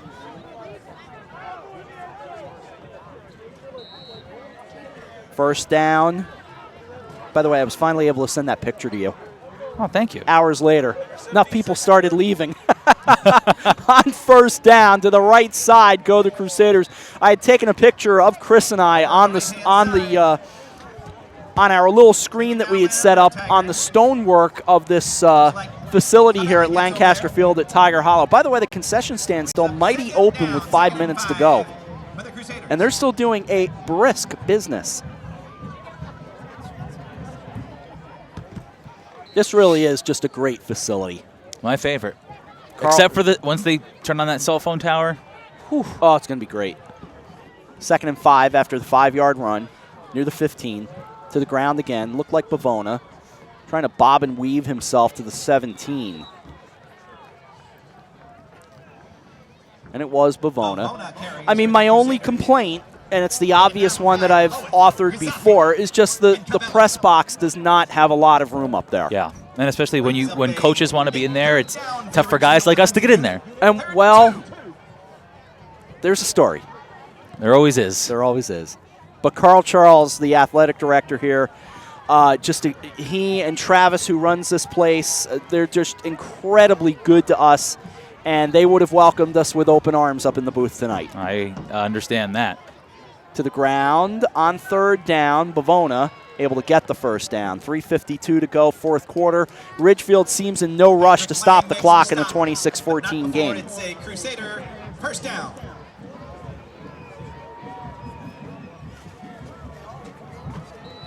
And now under 4 minutes, I would be surprised, as you said.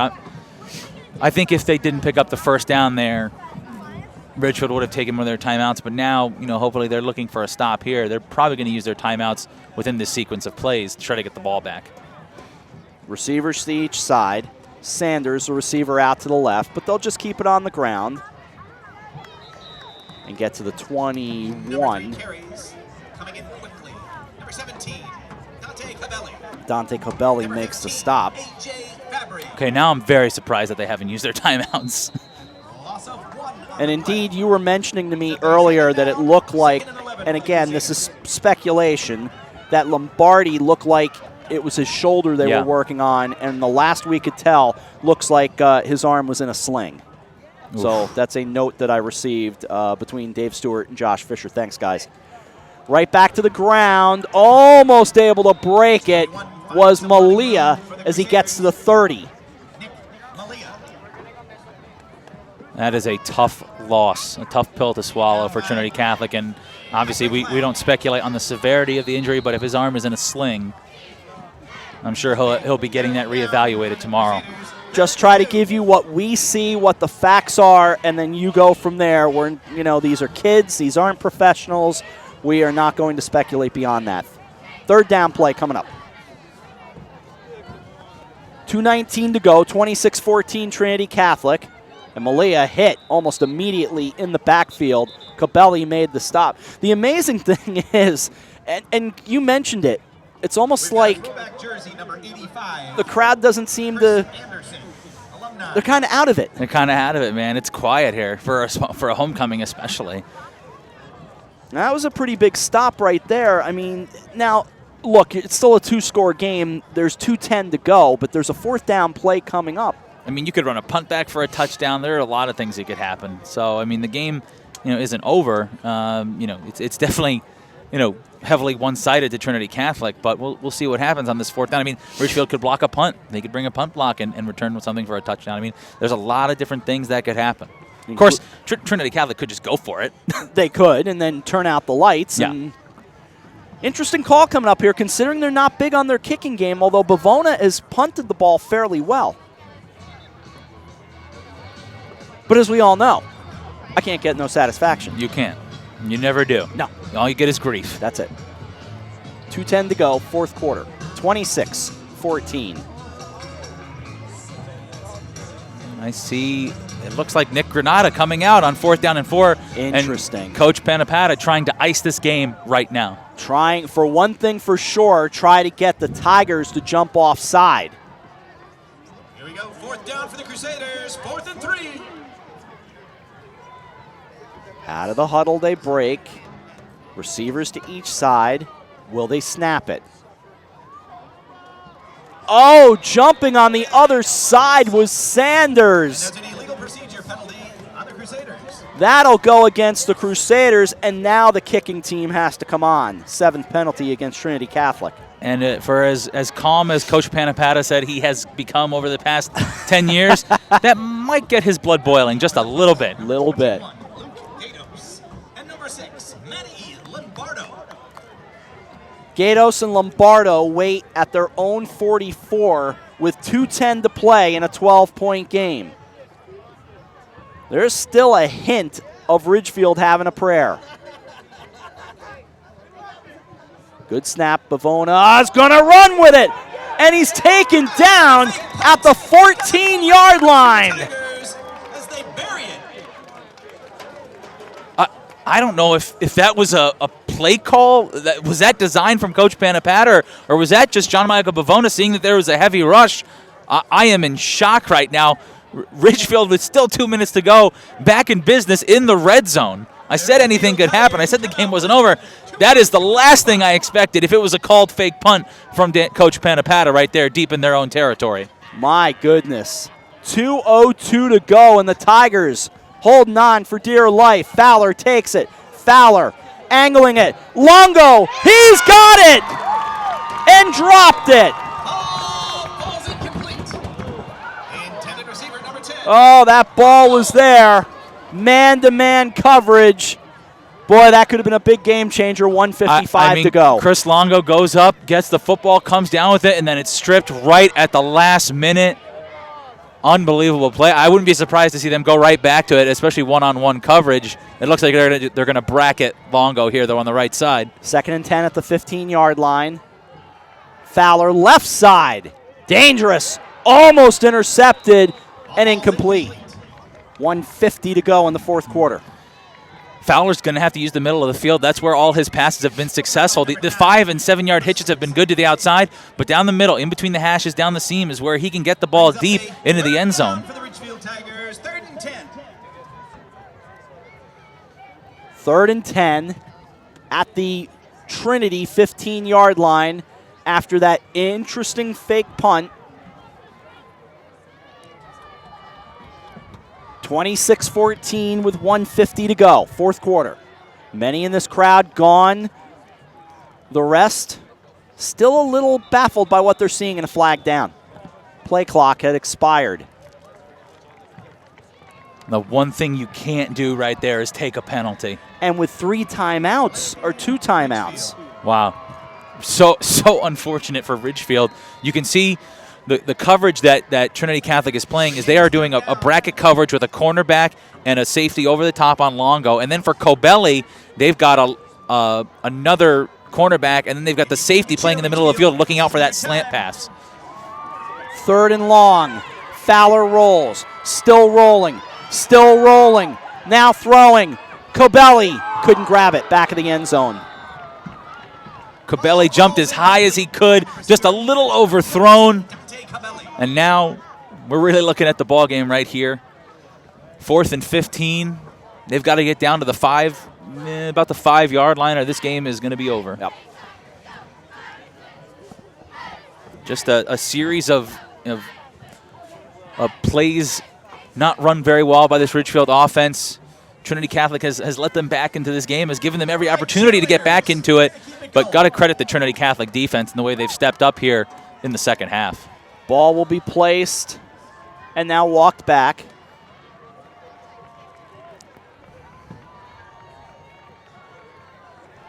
At the 25, I never saw any indication. And now a timeout. And it's a good timeout by Ridgefield. You have to think of the exact play call that you want here. You really would love to call a play before the timeout, line up, see what the defense, the look that they're giving you, and then take a timeout and regroup and say, okay, they're lined up in a zone coverage or a man coverage, and they've got safeties at the top. Here are their tendencies. Here are what they like to do out of this defense, and here's where the ball should go. Unfortunately, they had to take out timeout before that, so they're going to have to see what Coach Panapata and Coach Albanizio and the rest of them come up with on defense for Trinity Catholic. But this is the ball game. Let's see what happens here on 4th and 15. But you think back to the catch that Longo couldn't hold on to in the end zone. It would have changed a lot of things. Tigers still would have a ways to go. But and it's not like the pass was tipped or juggled or he didn't really have – I mean, he had the ball, and great job by Trinity Catholic to go in and strip it before he maintained possession. So coming out of the timeout, 1:42 to go, 26-14. Trinity Catholic leading Ridgefield. Down on the fence. Please go down and get that. The courtesy of the Ridgefield High School cheerleaders put a lot of love and care into those posters. Make sure you get them. They're lovely keepsakes. Ball down. It's at the 24. Looking to throw. Fowler left. Jump ball. Looking like it's intercepted. Now looking like somebody's got it. Let's put it that way. It's a catch and a first down for Ridgefield. I honestly, Rob, I don't know how Colin Lowe came up with that football. It looked like an easy interception for Trinity Catholic, and it must have got jumbled around. And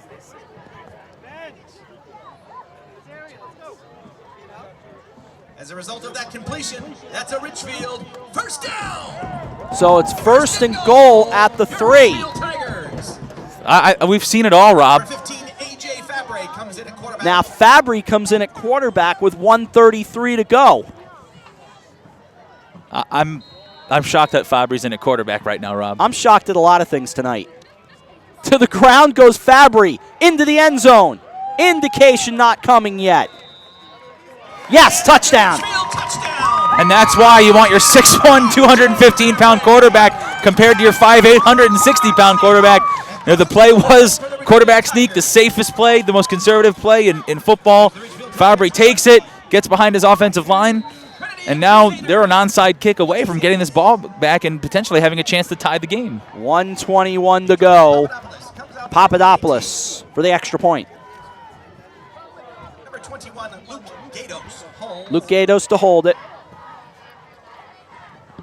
It's a 6-point game pending this. It is up, and it is good. 1:21 to go. We'll see what we've got, but a flag down as I'm watching guys toss hankies around here. It sits at the 10, so hold on. Wow. a roughing the kicker penalty against Trinity Catholic. So that means the onside kick will come even further into near Trinity Catholic territory. All right, we'll reset right after this. 1:21 to go, 26-21. Trinity Catholic leads Ridgefield. You're watching the FCIAC on the HAN Network. Carl Chevrolet is proud to sponsor HAN Network's coverage of the area's best high school sports. No matter the sport, competition in the FCIAC is spirited, so get out and cheer on your favorite team. If you can't make it to the game, be sure to bring HAN Network with you to keep up with the action. Visit Carl Chevrolet in New Canaan or online at carldirect.com. Well, let's see if we've got some drama after the interesting onside, or the fake punt rather. That changed things at least to let Ridgefield score. I cannot believe that was a play call from the sideline. I still can't believe Ridgefield scored, considering the fourth down play. You know, and they've been shut out the entire second half. I mean, that was a Hail Mary that wasn't really a Hail Mary, if you know what I mean. Yep. Now, after the penalty, they are going to kick this ball off at the Trinity Catholic 45-yard line. Why does Trinity Catholic still have two defenders all the way back near the 15? They should have their hands team all the way up. You know the onside kick is coming. And it's coming right now.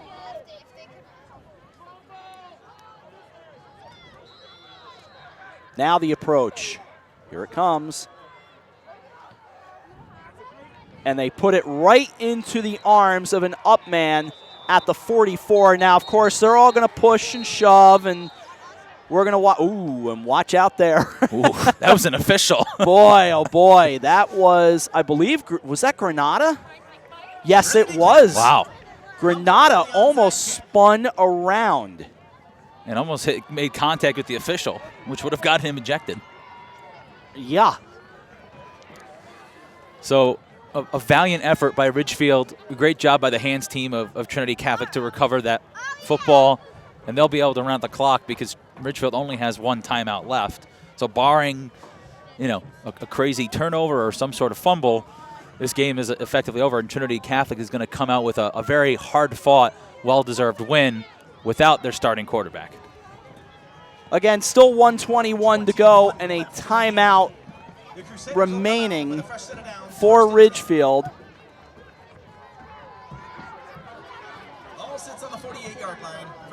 And the ball at the 48 after all was said and done.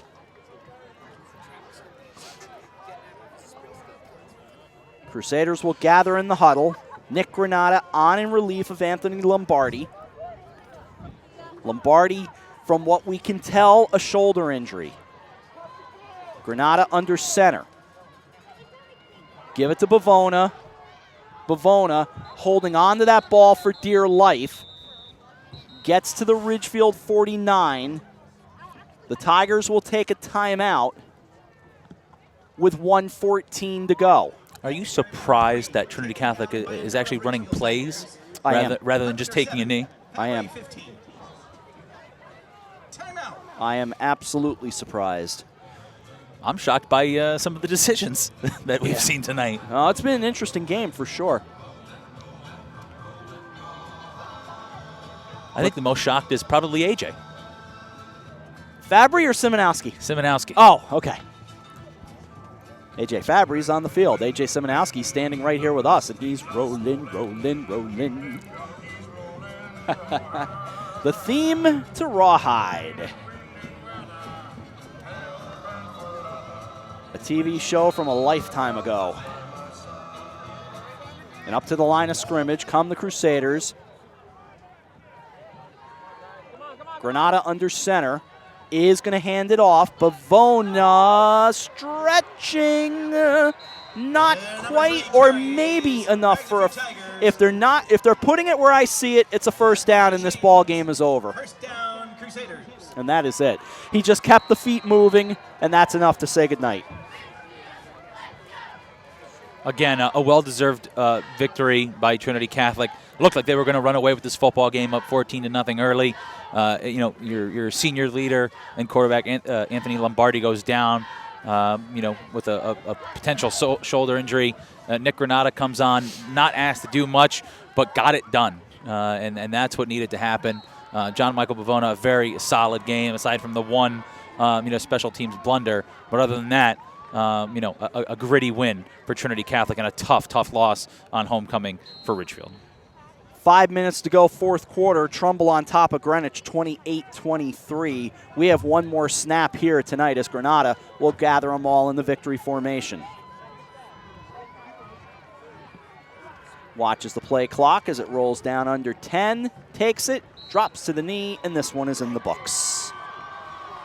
And the Trinity Catholic Crusaders get a 26-21 victory here on Friday night at Ridgefield High School, and a good win for the Crusaders as they improve to 3-1 on the year. The Tigers drop a hard-fought 2-2 on the year. You have to give Trinity Catholic credit. Came out with such fire, looking like this powerhouse offense. And then really in the second half, it was truly a defensive battle, just one score each for each program.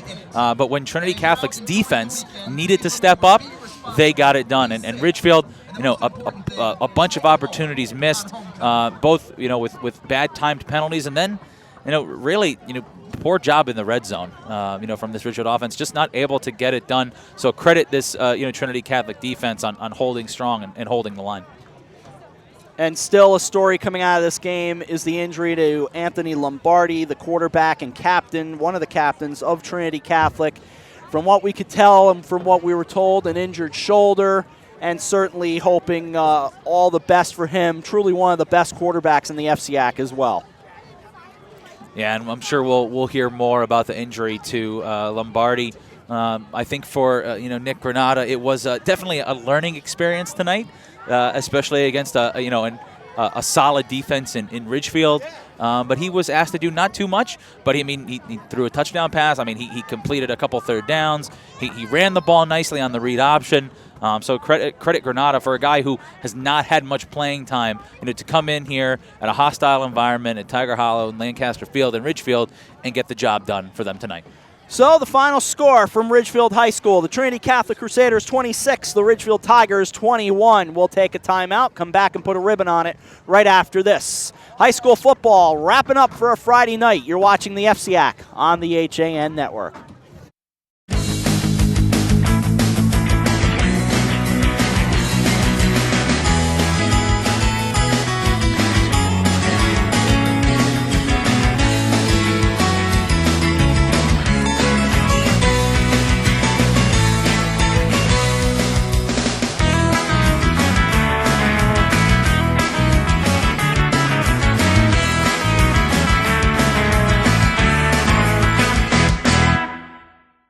Darien Sports Shop is a unique store because it's a family store. A busy mom can come in with kids in tow and find everything she needs for them, and even find a dress for herself for Saturday night. And if she's in a rush, she can simply go home and order it from us that night.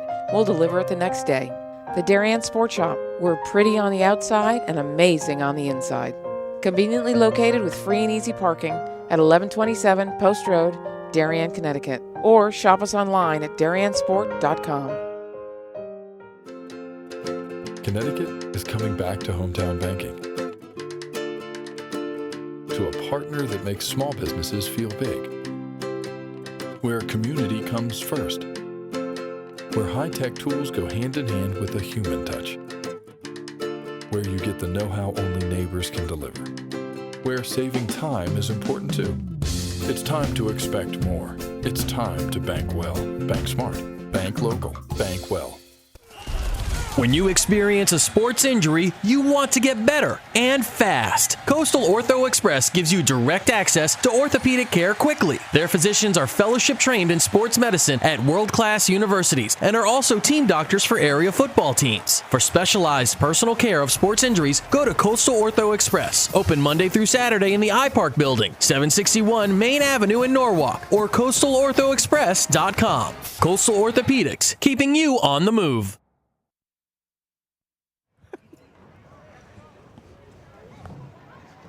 Back at Ridgefield High School, 26-21 the final score with Chris Irway. I'm Rob Adams. And a look, overall, a good job by Trinity Catholic to get the job done. They got enough offense early on, but even when Granada came on to replace Lombardi, there was a change in the flow of the offense, but they still scored points. They did, and granted, they didn't score a ton, but they got the job done. And you have to credit Granada and credit Coach Panapata and his staff.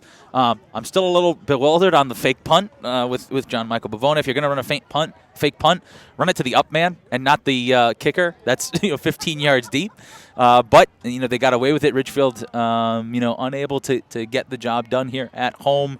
At homecoming, a well-deserved victory for Trinity Catholic. And for Ridgefield, continuing to look for answers on the offensive side of the football. I think they've got a clear answer in Chris Longo at the wide receiver position. Fowler was a bit inconsistent tonight.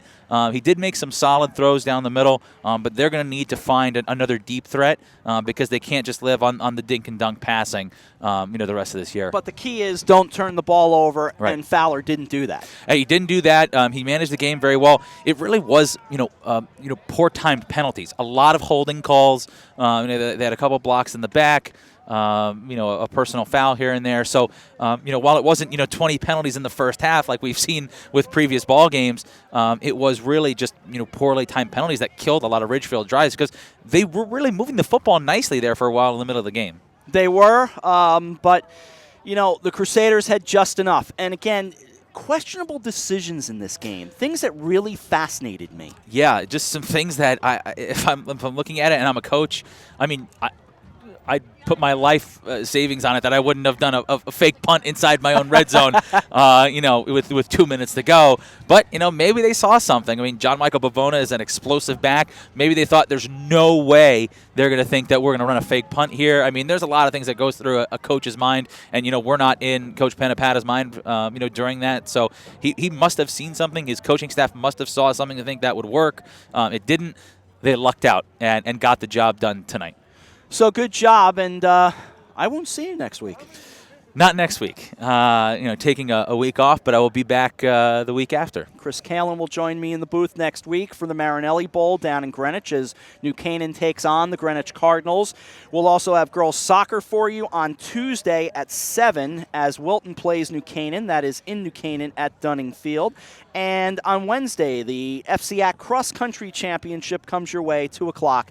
On Wednesday afternoon. So another busy week as we get set for all the playoffs to get underway that will really get us going on the 29th this month with a lot of soccer on both the girls and boys side as well as field hockey and even volleyball. So busy stretch coming up, and you enjoy your week off. Well, thank you. I appreciate it. I'm definitely going to enjoy it, but I'll be looking for updates during the Marinelli Bowl. I'll be listening in. I'll be watching. I'm quite sure you will, and that is coming your way next Saturday as the New Canaan Rams take on the Greenwich Cardinals. It's scheduled for 3 o'clock at Cardinal Stadium. We'll have it for you.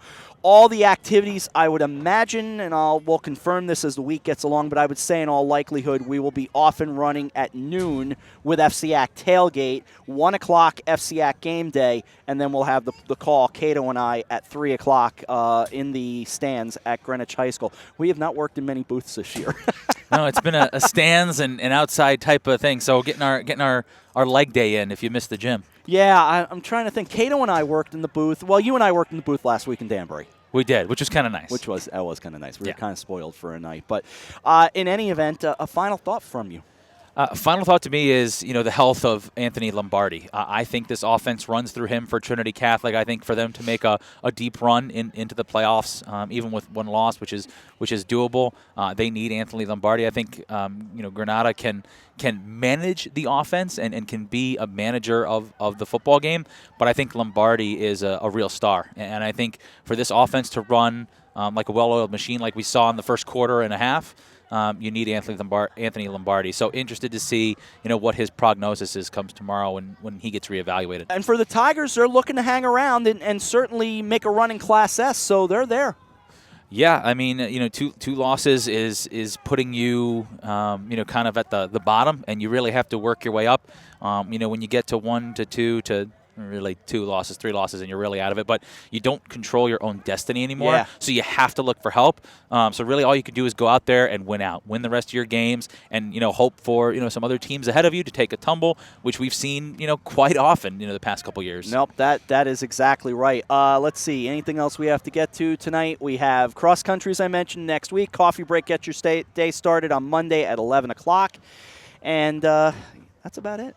That is it. We could put a bow on this one. We can put a bow on this one for sure. I'll see you in a couple of weeks. But in any event, with all that said and done, that will do it from Ridgefield High School's Tiger Hollow, Lancaster Field at Tiger Hollow. Final score, the Ridgefield Tigers lose to the Trinity Catholic Crusaders 26-21. A touchdown for John Michael Bavona. Malia, a touchdown as well, along with Somers, a touchdown pass from Granada. A.J. Fabry, Longo with a couple of catches as well, and Lombardi, a 14-yard touchdown run. So our next broadcast comes your way for football next Saturday. It's the Marinelli Bowl. Thankfully, it's almost over, folks, and it comes your way next Saturday at 3 o'clock as the Greenwich Cardinals host the New Canaan Rams. For all of us here on this Friday night, our entire crew, A.J. Simonowski, Marty Hersom, Eric Gendron, all the guys, and for Chris Irway, I'm Rob Adams. Final score, Trinity Catholic 26, Ridgefield 21. The Crusaders are 3-1. The Tigers drop to 2-2. So long from Lancaster Field at Tiger Hollow. Good night, everyone. The preceding has been a presentation of the HAN Network, the leader for local news, sports, and entertainment in Fairfield and Westchester counties.